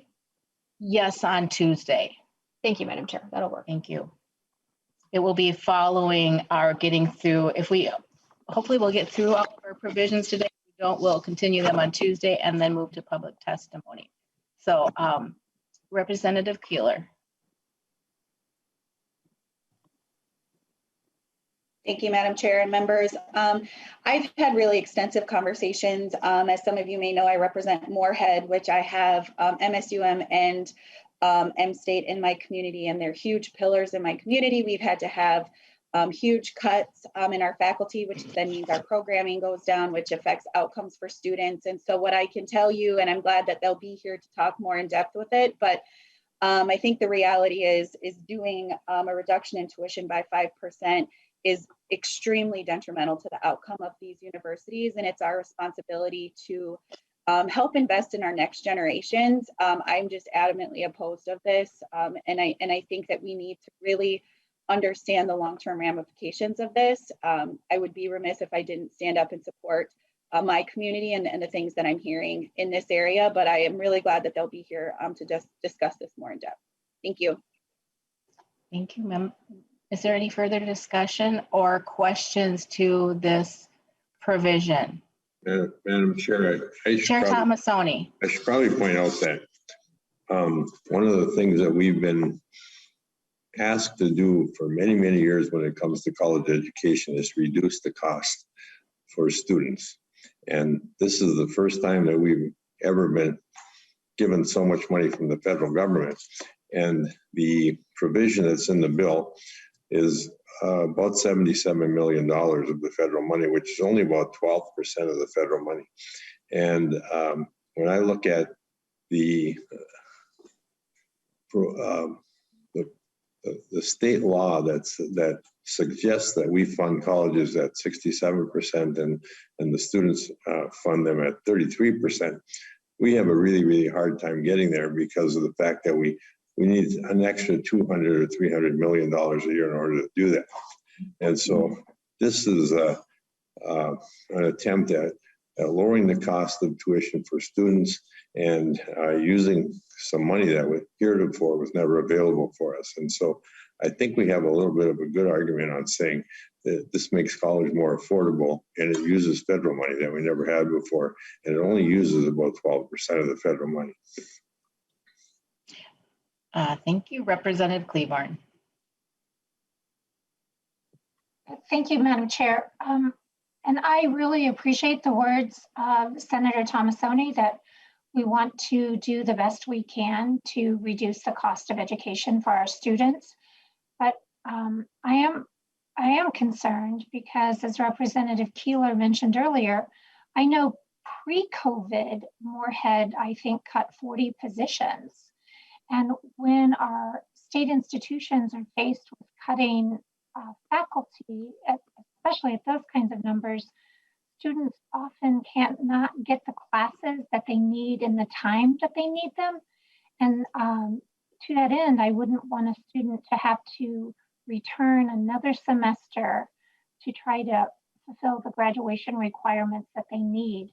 So I want us to be, when we're thinking about that cost of attendance, be holistic in our view so that, yes, tuition is one piece, but there are so many other factors that go into that. So I do appreciate the words of the senator, but I also ask that we take that really big picture view. Thank you. Okay, member, I see that we have Representative Keeler. I see your hands up. Please proceed. Yeah, thank you. Oh, sorry. Representative Cleaborn, did you have more you wanted to say? Oh, I'm sorry, Representative Cleaborn. I'm sorry. Did you have a follow-up, please? I thought you were. No. Okay, thank you, Madam Chair. And Senator Tomassoni. Keeler. Thank you, Madam Chair. Senator Tomassoni, I agree with you. I don't love the idea of putting the burden back on our students, but what I've heard from actually students is that they don't mind paying tuition as long as it comes with the services that supports them through their academic needs. You know, education and higher ed is so much more than just the classroom experience. There's mental health supports that are involved. There's other outside supports that come with that. And so I just really want us to try to collectively work to get to a middle ground that keeps our higher ed institutions effective in the work that they do when it comes to investing in our next generation. So I do appreciate, and I'm with you on the fact that we need to move towards a more balanced financial burden on our students. I'm just not sure that this is the way to do it. Okay. Is there any further discussion? Just real quickly, Chair Tomassoni. And I'm very cognizant of the concerns, and I understand what the potential is here. However, if we are really going to make a dent in this, then we probably need a target of about $200 million. And I'm concerned that we don't have that ability to get that kind of money. I would love to advocate for it though.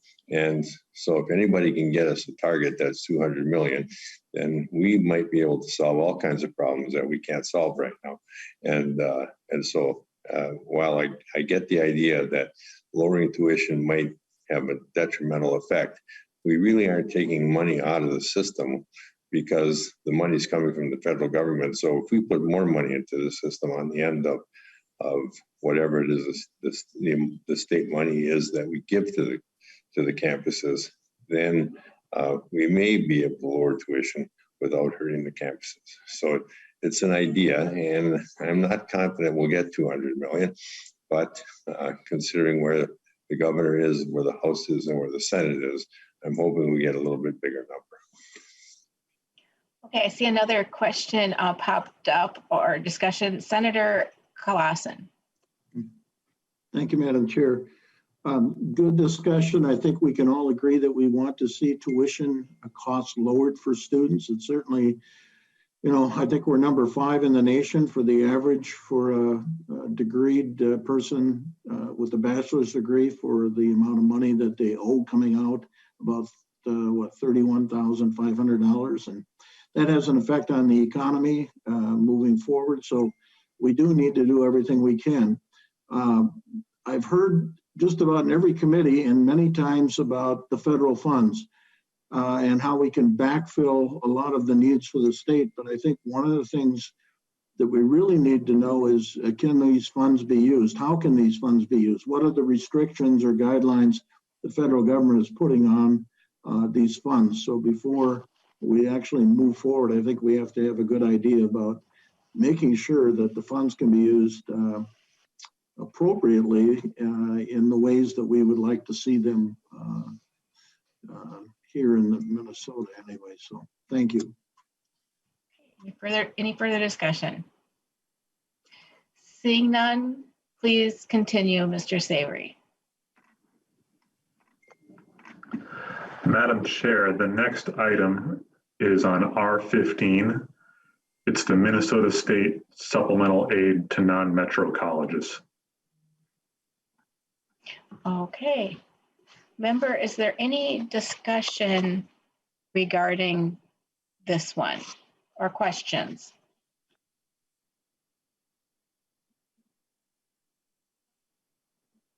Okay, seeing none, please proceed. Mr. Savory. Madam Chair, the next item is on R16. It's the Minnesota State Z-Degree textbook program. Members, are there any questions or discussion on this one? My view changed here for a second, so I'm going to go back to being able to see hands. Okay, there we go. I do not see any hands. Please proceed. Mr. Savory. Madam Chair, the next item is again on R16. It's the Minnesota State Mental Health Awareness Program and the Mental Health Services appropriation. Members, are there any questions or discussion? See Representative O'Neill. Yeah, thank you, Madam Chair. This is something that I don't recall us talking about on the House, which is establishing a peer support program, pilot program. I'm wondering if the Senate could talk just a little bit about what that means. And, you know, my undergrad is in applied psychology, so I was one of those students that sat in the counseling school or the counseling center and did, I guess, peer-to-peer counseling. And so my concern would be, particularly with this pandemic, that these students might need a little bit more than just that. Thank you. Who would like to answer that? Chair Tomassoni. You're pretty good at this, Madam Chair, noticing when I come off mute that I want to speak. Thank you, Madam Chair. And Representative O'Neill, this is one of those issues that we have heard from every student group that we can possibly talk to. And I think with the COVID issue coming around, it has exacerbated the problem on all of the campuses. And I hear so much about it that it seems to me that peer group would be the way to go, because the kids can actually tell us what's happening and how they are being affected by the mental illness or the mental problems that are happening on campus as a result of not only what's been there previous to COVID, but how COVID has been a contributing factor. So it seems to me that we got to get a handle on this eventually. And NAMI is one of the organizations that strongly supports doing something in this area. So I think we got to get to it. I see Ms. White has her hand up to, I believe, answer your question. I'm going to check with her. Ms. White?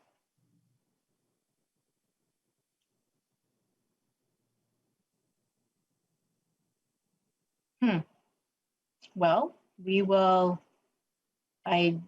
you're on mute if you're talking, and then if it doesn't come off mute, then we will move back to Representative O'Neill. Oh, here we go. It's on Madam mute. Chair, can you hear me now? Yes, we can. I'm sorry. No problem. We will actually, Representative O'Neill, be going over the components of this program in Article 2. The peer support portion of it is only one component of the mental health awareness program established in the Senate bill. Representative O'Neill. Okay, so I'll just hold my discussion until we get to the policy portion of it. Thank you. Okay. Any other further discussion or questions? Okay, please proceed, Mr. Savory. Madam Chair, the next item is R16 to R17. It's the Minnesota State Basic Needs Appropriation. Oh, are there any, I see Ms. White has her hand up. Maybe it's from last time. Okay, I see her hands down. Are there any questions on this provision? Seeing none, please proceed, Mr. Savory. Madam Chair, we'll skip down to the next page, which is starting at the top of page 6, and it's R24. It's the University of Minnesota Health Sciences Special, specifically regenerative medicine. Okay, members, are there any questions? Representative O'Neill. Thank you, Madam Chair. I actually had a conversation with President Gable today and Steve Swigum. Specifically asked them about this provision about repealing the $2 million from the regenerative medicine program. And I had asked them if that had come from the U, like they were downsizing or changing direction or something. And they said it had not. And I'm just wondering if the Senate could explain where that came from and what were your thoughts about that? Who would like to answer that? Oh, Madam Chair, Senator Rarick. Thank you, Madam Chair. This came, the whole regenerative medicine thing came to me a while ago from a constituent of mine. And as we looked into it, you know, a number of the grants that they were sending out were going to schools it was, you know, when this was first brought forward, it was all supposed to be about doing research and developing new things. And a bunch of the money was going out to schools just for coloring books and things of that nature. So we had many discussions and we looked at I talked to a number of people and we used some of this money that we peeled back from them to go to the spinal cord injury folks. We felt they were doing much more work in that area. So the money that has been going to research, we left there, but the money that had been being used in other areas, we just have the proposal to pull that back and give it to the spinal cord folks to keep doing that work. Thank you, Representative O'Neill. Thank you, Madam Chair. Well, Senator Rarick and I don't talk about everything apparently. So I appreciate that. And I was wondering because I actually had gotten Get used to that, Representative. Chair Tomassoni, did you have something you wanted to comment? I don't have anything I want to comment. Representative O'Neill. Thank you, Madam Chair. I'm sorry.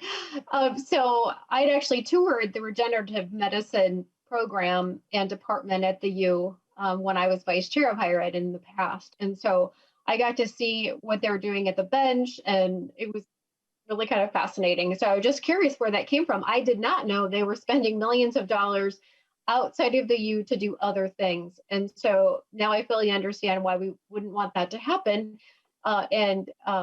I certainly gave ample time for the University of Minnesota to tell me that this morning, but it's interesting hearing it here for the first time. So thank you, Madam Chair. I guess I support this change then. Thank you, members. Is there any further discussion or questions? Seeing none, please proceed, Mr. Savory. Madam Chair, that concludes the unadopted provisions. I would just point out on R19, the committee adopted the Rare Disease Council language. And then on R26, the committee already adopted the cancellation language. And that would conclude Article 1. Well, thank you, Ms. Grunwald and Mr. Savory for your walking us through this. Now we'll move on to the Article 2, the policy provisions, and the areas that we've already had a robust conversation. I request that we be brief. I want to make sure that we have a respectful and great conversation like we've already had. So I want to make sure that that happens as well. So we will continue to move on. And Mr. Nathan and Ms. White, are you going to be guiding us through this process? Madam Chair, yes, I'll begin. Please proceed. Mr. Hopkins. Madam Chair and members, on page 6, we start with the House-only provisions in Article 2. On R28 is the student transfer reporting requirement.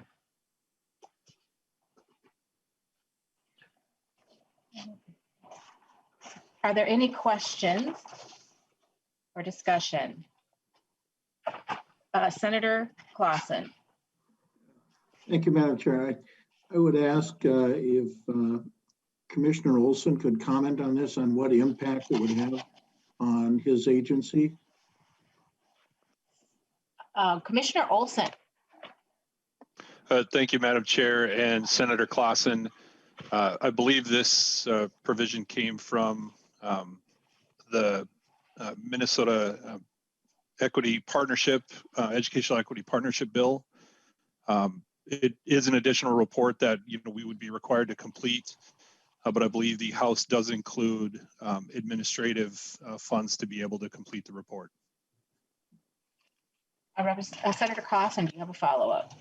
No, thank you. I appreciate getting that additional information. Thank you. Representative O'Neill. Thank you, Madam Chair. I just really wanted to offer my support for this provision. I think this could be really valuable information. Something that has plagued, our higher learning institutions for some time, and that is people not completing.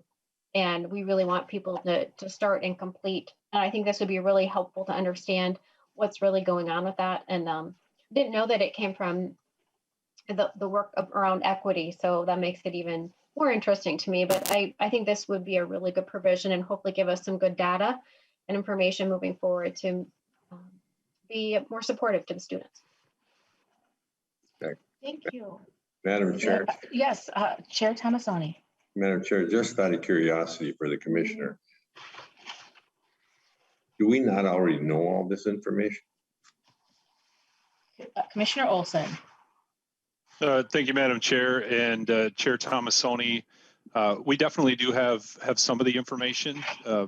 We would need to compile additional data from institutions to be able to put it into one singular report. So the majority of data elements do exist out there, but have not been compiled into one place. So then, Chair Tomassoni. Once we compile the data, what are we going to do with it? Commissioner Olson. Thank you, Madam Chair and Senator Tomassoni. That'll be a function of the report.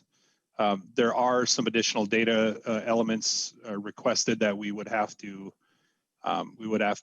seek out and potentially request new pieces for. And so, although we do have a majority that exists in other places, there could potentially be data elements we don't yet have data for. Okay, Representative O'Neill. No, thank you, Madam Chair. I'm fine. Okay, further discussion or questions? Okay, seeing none. Oh, Chair Tomassoni. Just real quickly, do we have a fiscal note on this, Commissioner, or do we know how much it might cost to do this? Commissioner, yes, sorry, excuse me, Commissioner Olson. Thank you, Madam Chair and Senator Tomassoni. I believe there is a fiscal note. I don't have that exact cost right in front of me. Maybe fiscal staff have access to that. Mr. Savory. Madam Chair and members, I'm going to search the archive and return to the committee with that information, but I don't have it right at my fingertips. We have 2 reports, and I remember one was like 75,000. So, but I'm not going to commit to that. But that's what I recall. We'll get that information back from Mr. Savory. Chair Tomassoni. Nope. Okay. So, any further discussion or questions? Seeing none, please proceed, Mr. Hopkins. Madam Chair and members, the next House only position on R37 to R39 is the Aspiring Minnesota Teachers of Color Scholarship Program. Okay, members, is there any discussion or any questions about this provision?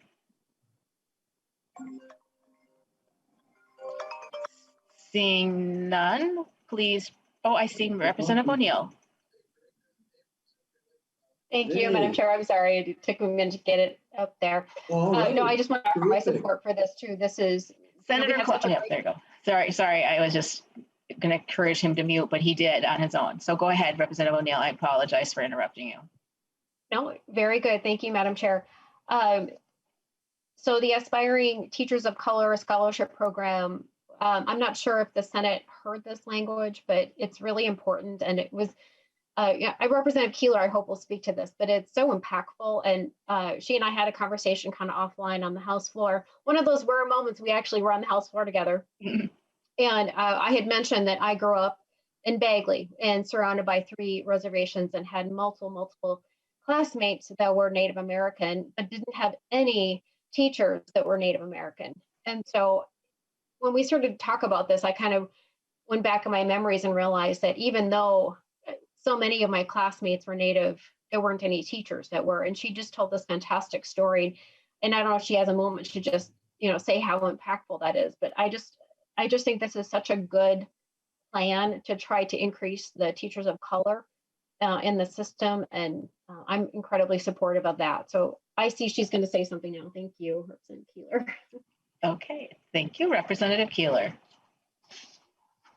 Thank you, Madam Chair. Thank you, Representative O'Neill. So I will just take a minute to highlight this. This is work that has been going on for a long time. As many of us know, there are huge disparities in our graduation rates when it comes to our BIPOC students. And when I was doing my master's program in educational leadership, I did my practicum. I had talking circles around the barriers of education, aside from academic rigor. And the number one thing that my community talked about was the lack of representation. I have a high school diploma, an associate's degree, a bachelor's, and a master's, and I have never had a teacher or professor in the front of a classroom who looks like me. And that does make a difference. It does have a different impact on the way that education is designed for us. And so what this does is it just creates an opportunity for us to be meaningful in the work that we do moving forward, to get teachers who actually reflect who our students look like. In the long-term hope that what this does is not just putting teachers in front of us, but it's actually working aggressively to close those achievement gaps for all of our populations. And so I appreciate Representative O'Neill's support and everybody else who's been really supportive and has worked on this behind the scenes. And I would be more than happy to stand for questions on this. In the work that I did, I worked in Indian education for a long time, and I work in multicultural recruitment and higher education. And I just really see this as a tool for us to move to a better future. So thank you.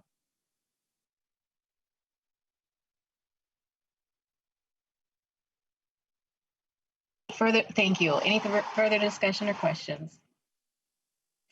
Seeing none, please proceed, Mr. Hopkins. Madam Chair, members, the next House only provision is on R39 to R41. It's the House's new underrepresented teacher candidate grant program.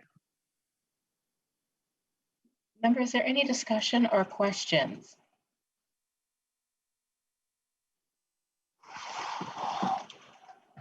Okay. Seeing none, please proceed. Chair, Mr. Hopkins. on R44, house only provision, the student loan refinancing section. Members, does anyone have any questions? I see Senator Clausen. Thank you, Madam Chair. This self-refi bill was my bill back in 2014, I believe. And at that time, what we wanted to accomplish is to provide an option for students that had taken out loans during their college years, and they could refinance for lower interest rates. And to do that, we set up pretty stringent requirements. We found over the years that it's been a highly popular program. It's been very successful. And so what we're really looking to do is to loosen up some of those requirements, like the earnings to debt rate, and also increasing the amounts that a person could qualify for from $70,000 to $250,000. So again, it's been a good program. It's been proven over time, and these are positive changes that we can make to access more students. So thank you. Okay, thank you. Any further discussion or questions? Seeing none, please proceed, Mr. Hopkins. On R53 to R56, this is the risk analysis provision the House carries.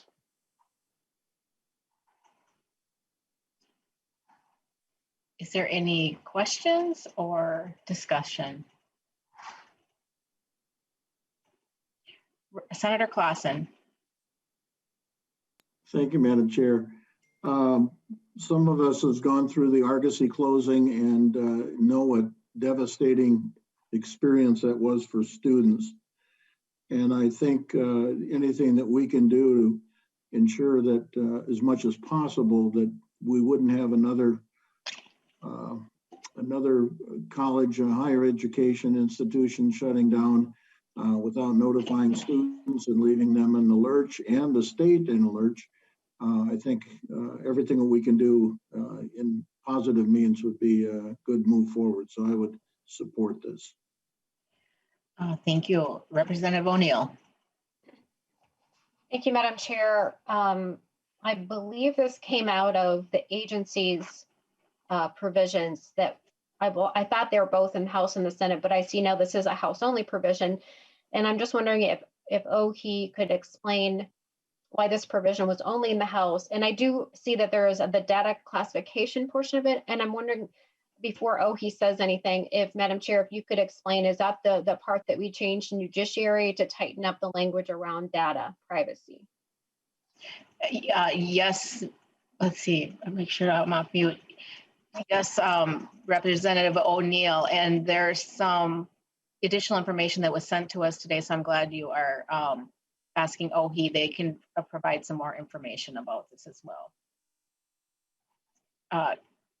Would we want Commissioner Olson or Ms. Oliver? This is Nikki Oliver. I can speak if you don't mind. Please, Ms. Oliver. Thank you, Madam Chair.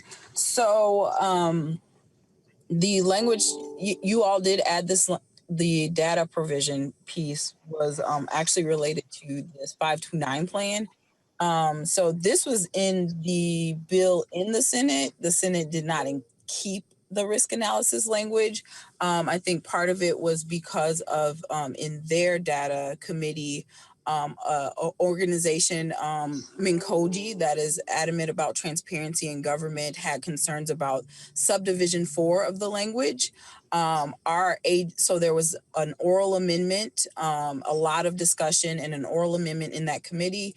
After the committee, our agency went back to the institutions and also had conversations with Minkoji and developed an agreed upon language for that subdivision. From my understanding, everyone else is on board with all of the rest of the language in the bill, and all the external stakeholders, meaning Minkoji and the institutions, are supportive of, I believe I sent you all some language to consider of updating subdivision 4. And I think from my understanding, and that would be a question to the Senate, that was kind of the holdup or the reason it wasn't in their final bill, was that subdivision 4 piece in the conversation that was had in the other committee. Thank you, Representative O'Neill. Thank you, Madam Chair. Would that happen to have been Senator Rarick's provision that he was working on? Maybe Senator Rarick. Yeah, thank you, Madam Chair. Yes, that's the part of the bill, the agency bill that was drafted as a separate bill that I took to civil law that we spent way too much time on. So I do believe we're still, working on that. I think Ms. Oliver noted that they worked on it some more with the group, and so we can probably have more discussions around that at a later time. Thank you. Representative O'Neill.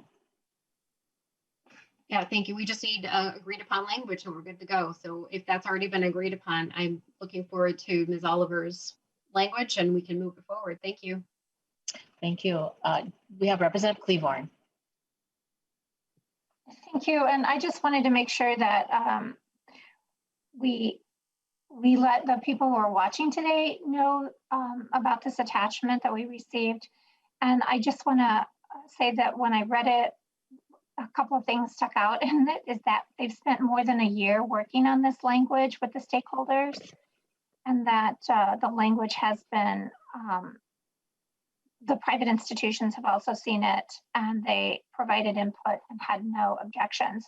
Is that correct, Ms. Oliver? Ms. Oliver. Thank you, Madam Chair. Thank you, Representative Cleavorn. Yes, as far as the risk analysis language that's currently in the House bill, yes, we worked with the stakeholders on this. The institutions vetted it. Everyone was in agreement. And like I said, in the Senate Committee on Data, an organization raised concern about only subdivision 4, which we have worked out language for that piece. But yes, over a year, it's been worked on. Yep. Representative Cleavorn. Thank you. And Chair Bernardy, if we go into deep discussions about this, I think it might be good to think about some of the students who were impacted by the risks that they faced with the. Okay, and I have my, thank you, Representative Cleavorn. I have my Kleenex next to me. So there wasn't, I don't think, a dry eye in that in those committee hearings when the Argosy students shared their story with. So I'm really want to say I'm really proud of the bipartisan support that we have done in not only the Minnesota House, but along with the Senate. And we've gotten phase 1 done, and now phase 2 will be, I'm expecting to be accomplished this year, and I'm very grateful that we are able to help prevent this from happening to other students in the future. Are there any other discussion or comments? Okay. Please proceed, Mr. Hopkins. Madam Chair and members, the next House only provision is on R61 to R62. This is the House's concurrent enrollment grant program. Members, are there any questions or discussion? Senator Clausen. Thank you, Madam Chair. I'm a strong supporter of concurrent enrollment programs around the state. As a high school principal, I was on the board at the University of Minnesota for concurrent enrollment and always tried to increase the number that we were offering in our school. The one thing I would say that I'd like to see the Office of Higher Education just have greater discretion in how the funds could be used. I know the House is very specific about dedicating specific amounts to certain programs and for certain uses, I should say. And I'd like to see a little bit greater discretion that they can move some of those funds around based upon some of the needs that are occurring in our schools. So just a comment. Thank you. Okay, thank you. Any other discussion or questions? Okay, Mr. Savory. Madam Chair and members, reverting back to the question around the House's position to increase the administration funds. That was part of House File 2393, and at that time, the fiscal note was still pending. But in conversations with the Office of Higher Ed, Those reports were listed to cost $70,000, and that was the amount that was included to increase the administrative line for that particular purpose. Thank you. Is there any further discussion or questions? Seeing none, please proceed. Madam Chair and members, the next House-only provision is on R67 of the side-by-side. This is the data practices classification for the state's 529 college savings plan. Members, any discussion or questions? Okay, please proceed, Mr. Hopkins. Madam Chair and members, on R70 to R71 is a House-only provision. This is the Career and Technical Educator Pilot Project. Members, any questions or discussion? Seeing none, please proceed. Madam Chair and members, on R71 of the side-by-side, the next House-only provision is the Study and Report on the Work-Study Program. Members, any questions or discussion? Seeing none, please proceed. Mr. Finally, the last House-only provision, Madam Chair and members, on R71 is, this is a revisor instruction related to the hunger-free campus designation. There's not a lot of substance to this provision on its own, but it sort of reflects the two chambers' different approaches to the changes that they've made to this program. Members, is there any discussion or are there any questions? Seeing none, I believe we can proceed to Ms. White. Is that correct, Mr. Hopkins? You are complete with your presentation?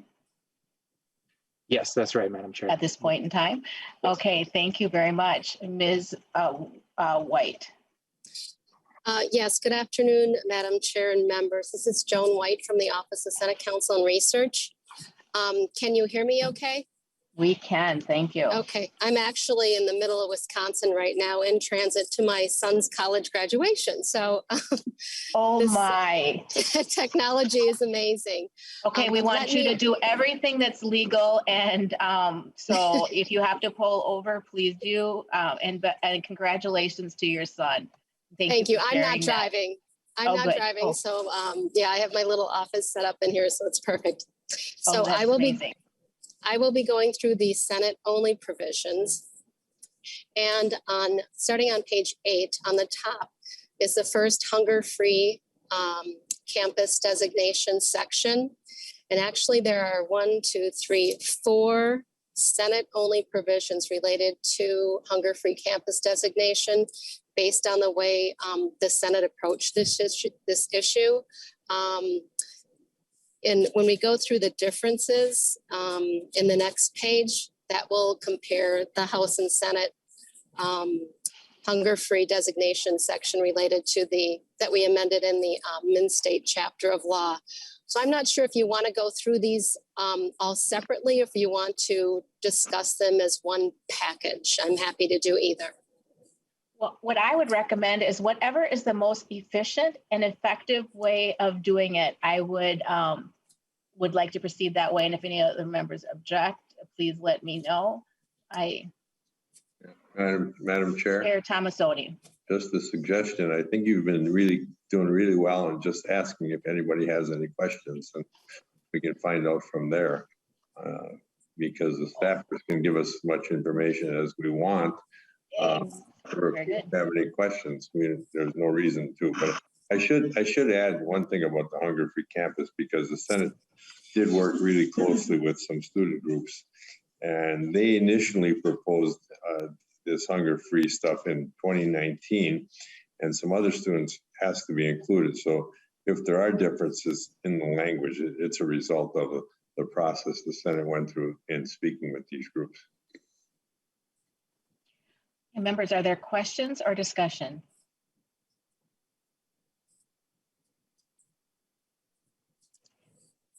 Seeing none, please proceed. Thank you, Madam Thank you, Madam Chair. The next section is the Fostering Independence Higher Education Grants, which is a Senate-only provision. There was a question previously related to whether this includes summer school, and it does include summer school.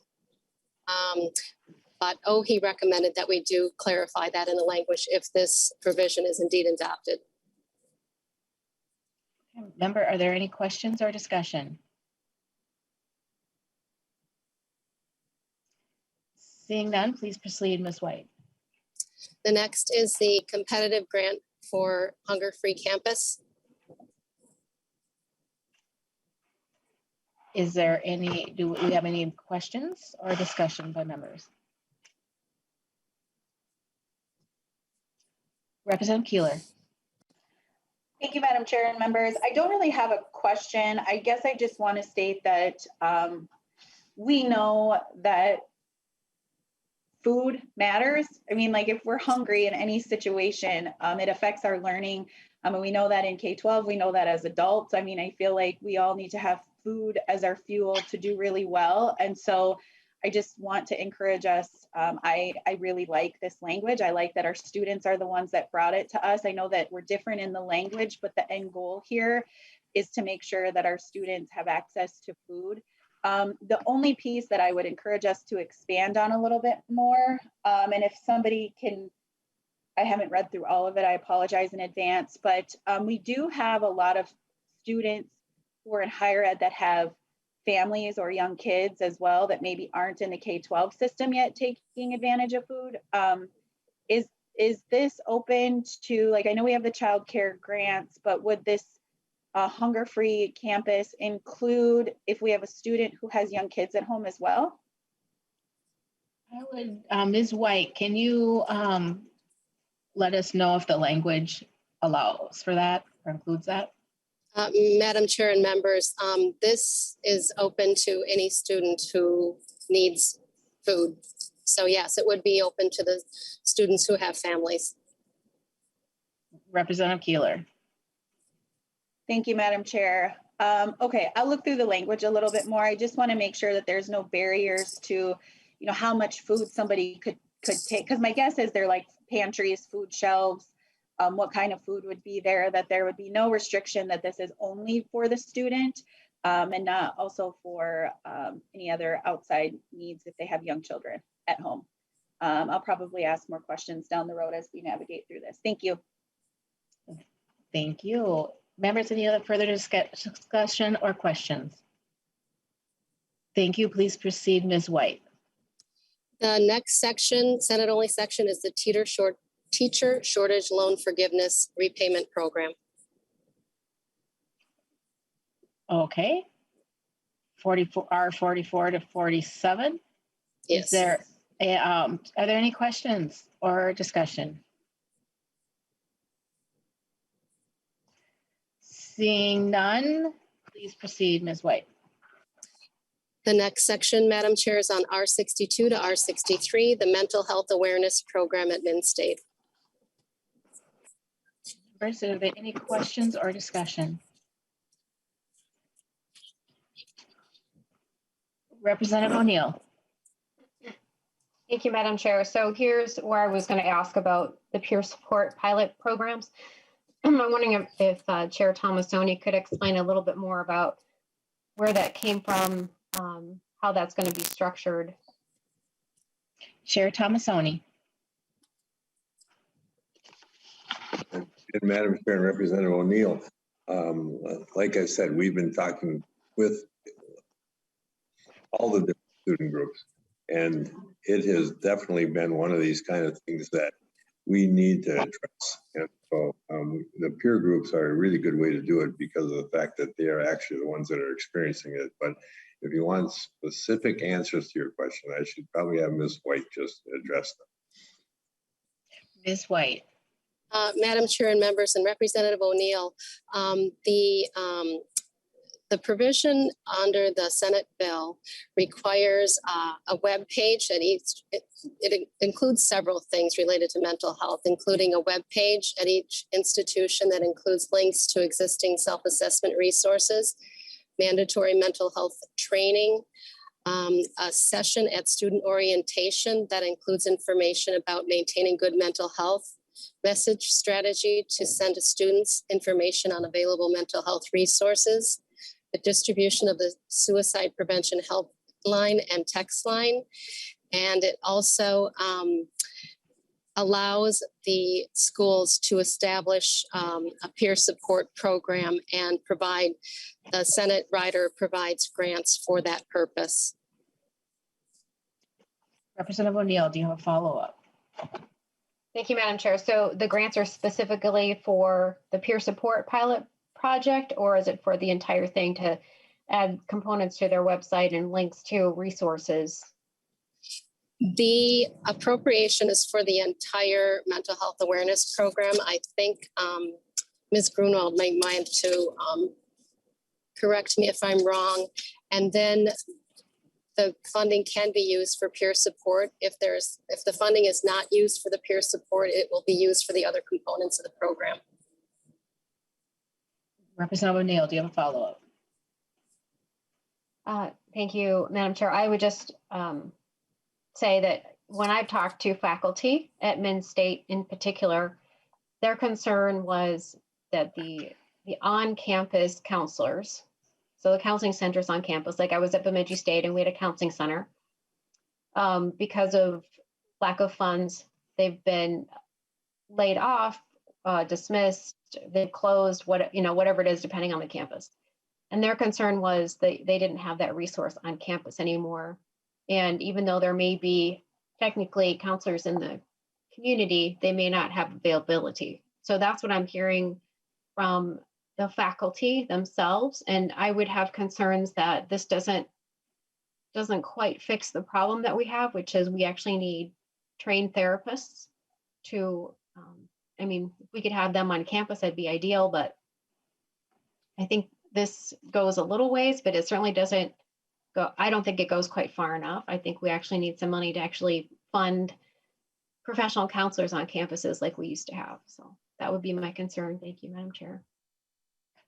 Thank you, Representative O'Neill. Representative, I see that Ms. Grunwald has her question up. I'm wondering if she would like to add something to that answer.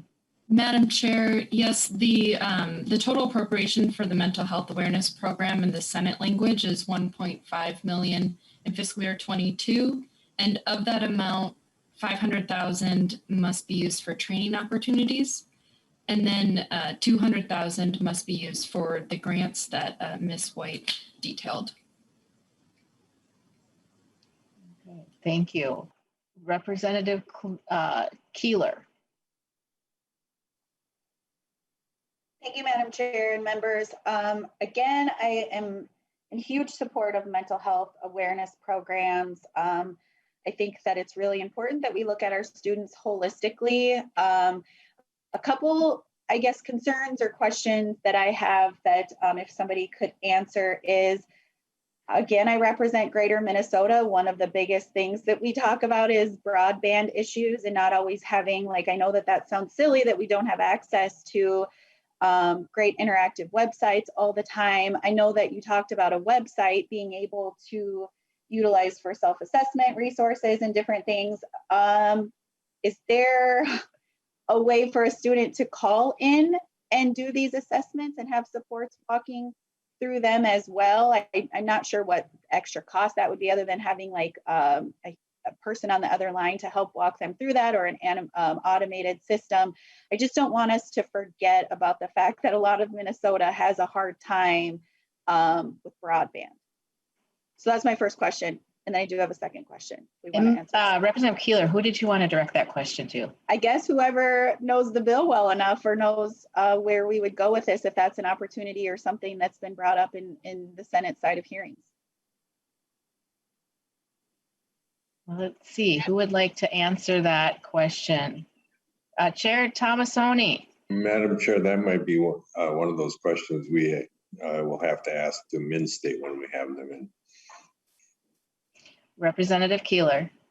That's great. I just feel like I always have to advocate for the fact that not everybody has great access to websites and web pages still. You keep it up, because I'm telling you, that rural Minnesota needs it badly. And if we ever discovered how badly we need it, COVID was the one thing that made us realize how bad some of the services in rural Minnesota. So I agree with you 100%. Representative Keeler. Thank you, Madam Chair. Yes, Senator Tomassoni, we are on the same page with working on that better. My second question / suggestion is, again, when it comes to culture and it comes to working with individuals around mental health, I'm just wondering if when we do training and we put money towards training, is there conversations around making sure that some of that training is designed around cultural inclusiveness and cultural practices, so that we're approaching all of our students from a lens and a space that is common to them and their beliefs. Chair Tomassoni, how do you want to handle that? I don't know that that's a question or if it's just a comment. Okay. Representative Keeler, do you have a follow-up? No, that's it. I guess I'll just put that out there, and then as we work through it, I'll just continue to advocate for that piece. Thank you. Thank you. Representative Cleaborn. Thank you, Madam Chair. Again, I don't know that these are questions, but comments. I was concerned about Representative Keeler's question as well. So to make sure that telehealth is available through audio call is, I think, key, and I didn't see that in the language. The other piece I wanted to make sure is if we were to adopt this, I would like to see language around not supplanting professional staff.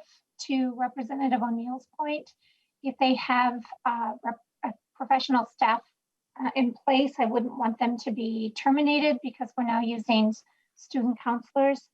And then I think it might be good to know what, maybe if we're looking at best practices, what kind of student to professional ratio might be required here to make sure that if students are giving advice to other students, that there is some accountability and responsibility there to make sure that they're getting quality care. And it's not just one-time training and now you're off to deal with someone's mental health crisis. That wouldn't be a good plan.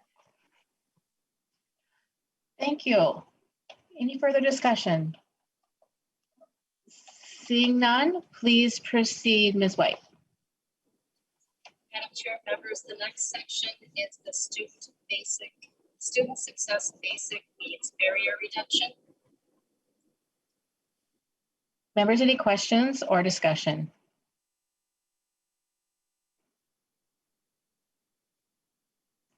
Seeing none, please proceed, Ms. White. The next section is the University of Minnesota hunger-free campus designation. Members, are there any questions or discussion?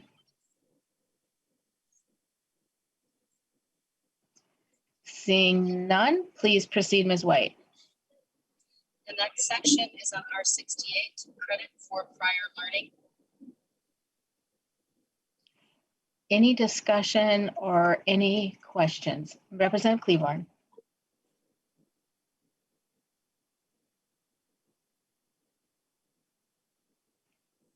You're on mute, Representative Cleaborn.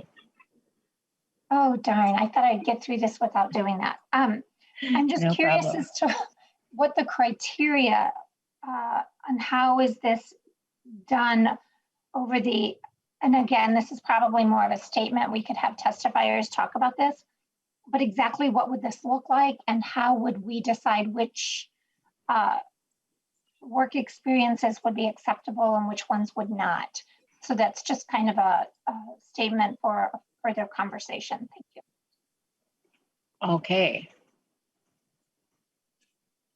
Any other further discussion? Questions? Okay, please proceed, Ms. White. The next is the report on expense patterns of public higher education institutions. Now your volume isn't as good as it was before. I just want to let you know that it's a little bit difficult to hear you. Oh, maybe it's Okay, a low-lying spot. Is this better? Oh, that's good. Okay, the next is on R69 and R70, report on expense patterns of higher education institutions. Members, any questions? Discussion? Okay, please proceed, Ms. White. Okay, you got through Actually, it. Madam Chair, Mr. Hopkins is going to take over now. Thank you very much. Best wishes to your son and congratulations. Thank you so much.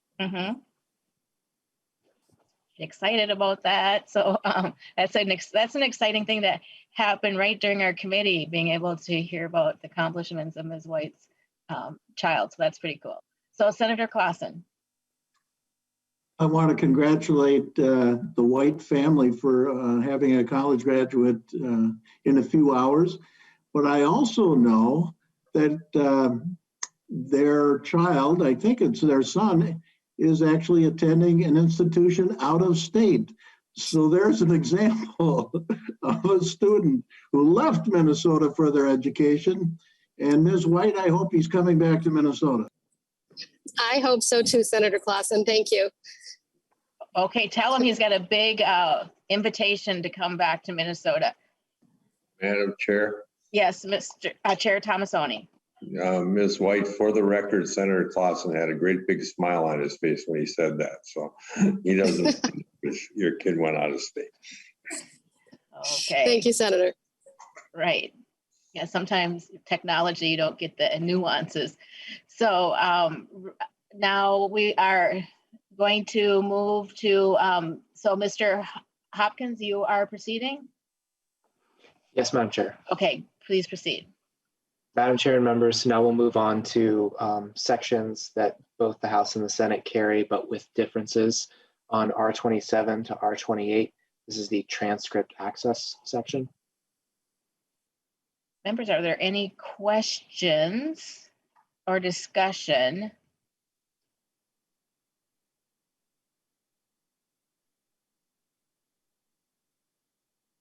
I do not see any, so please proceed. Oh, I missed Senator Clausen. I think one of the things that we should probably place a limit on that as far as the debt owed. I know that the House has that as a provision, and I think that would be important to where we could have a student that owes several $1,000s, and might be something that we need to look at as we have further discussions.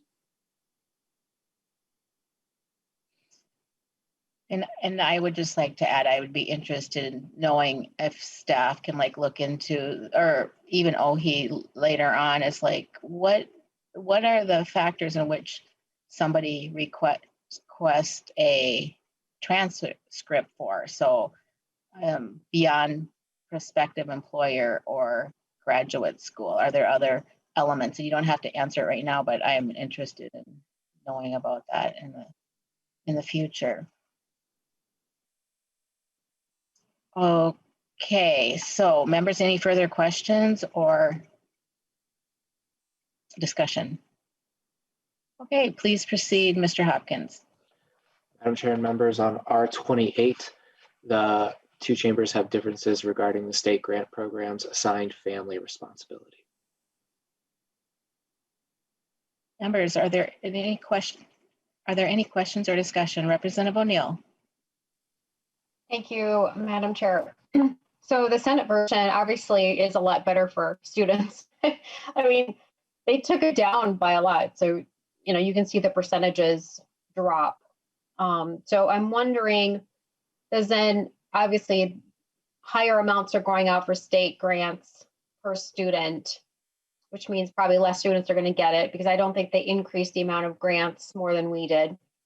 And I'm wondering if they've done any calculations as to how many less students are going to get grants, or like, do they have any numbers besides just the percentages as far as this group is going to get an average of $300 more per student or $1,000 more per student. I'm just wondering if they have any other information that would be helpful for me to decide what. I like it that the students are paying less overall, but they have any more information.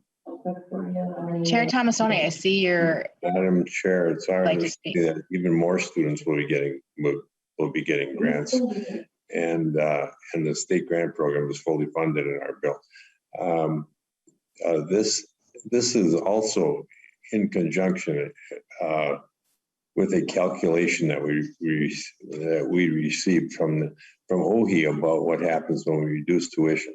And so as a result of that, we were able to do some of the percentages that you can see, but we did not deny anybody that would be eligible for a grant. Representative O'Neill, do you have a follow-up? Okay, so maybe I'm not understanding what you're doing here. To me, it looks like you're reducing the amount that the student has to pay the institution. The grant goes up, which means more students will get. So help me understand what you're doing here. And maybe I'm misunderstanding what this is. And Chair Tomassoni, I see that Ms. Oliver has her hand up. I would like to, it sounds like, yep. Please, Ms. Oliver, please proceed. Thank you, Madam Chair and Representative O'Neill and Senator Tomassoni. If you guys are referring to the changes in the state grant, the percentages, the reductions of percentages and the amount we would assume those individuals would have to pay. So when you reduce the percentages, that means you're calculating less in their payment. So any change in reduction is benefiting the student, so they would see an increased state grant amount. We can work on getting you, I believe your question, Representative O'Neill, was regarding what is the difference between, for all of your changes from both the House and the Senate, there's going to be an increase in students being able to receive grants, but we can get you the difference between the two. Like what's the difference in the increase in number of students being served from the Senate provisions and the House provisions? I believe that's your question, right? Representative O'Neill. You've got it, Ms. Oliver. That's exactly it. I'm just trying to understand these percentage changes and how it has a net effect on how many more or less students will be served and how that affects the grant pool of money. Yeah, we can bring all of that back for you all because I know you all are short on time too. Next week when you all are having public testimony around that, if you don't mind. And I can also send an email too with the numbers. Thank you. Further discussion? Seeing none, please proceed, Mr. Hopkins. Madam Chair, members, on R29 to R30, again, the state grant program, these shows the differences in the two chambers for the approach to the changes in living and miscellaneous expenses. Members, is there any discussion or are there any questions?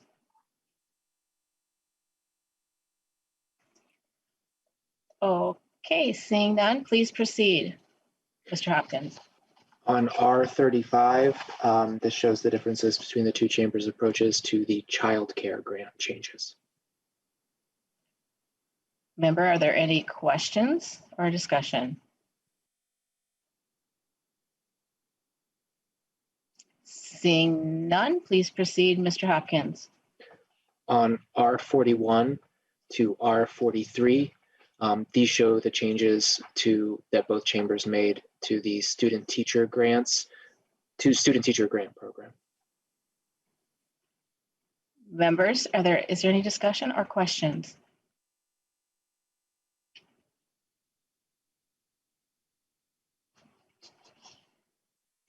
Seeing none, please proceed.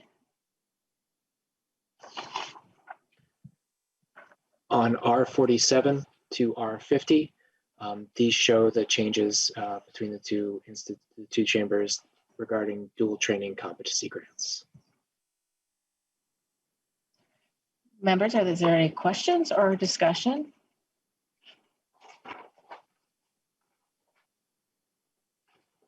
Okay, please proceed. On R64 to R65, these show differences to the Minnesota State Hunger-Free Campus designation. Members, is there any discussion or are there any questions? Seeing none, please proceed, Mr. Hopkins. On R65 to R66, these show differences related to the Z degree program at Minnesota State. Members, questions or discussion?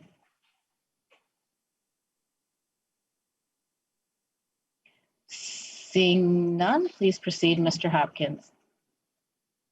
On R67, these show differences in the changes to the Workforce Development Scholarship section.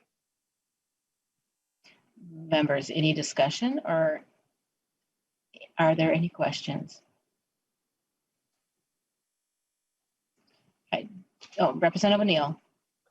Just really quickly, I see that the Senate adds construction to the list of high demand fields, and we don't. I'm surprised because I'm surprised that Representative Meckland didn't rise to that. He's pretty passionate about that, and I would just ask that we could adopt that addition. I think that's really valuable, particularly right now when housing is kind of booming again. So thank you, Madam Chair. Thank you. Representative Christensen. And you are on mute.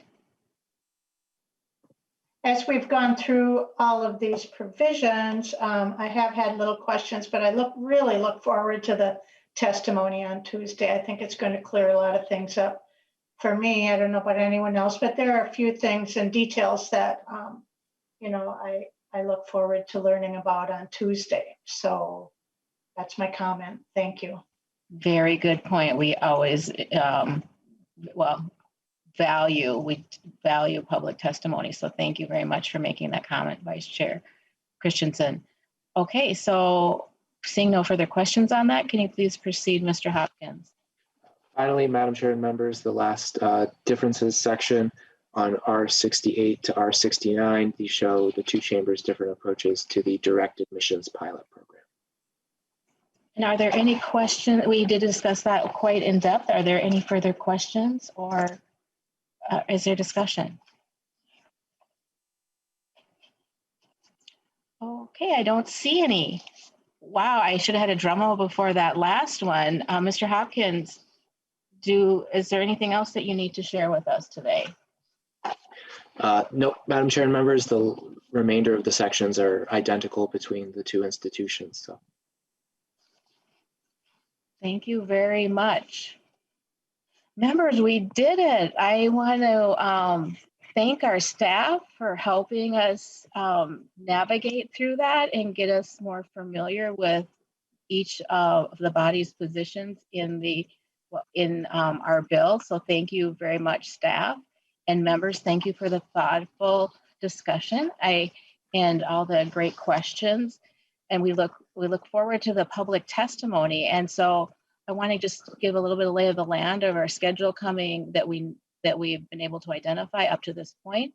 So we will not be the House is in training tomorrow for diversity and inclusion and some comprehensive training.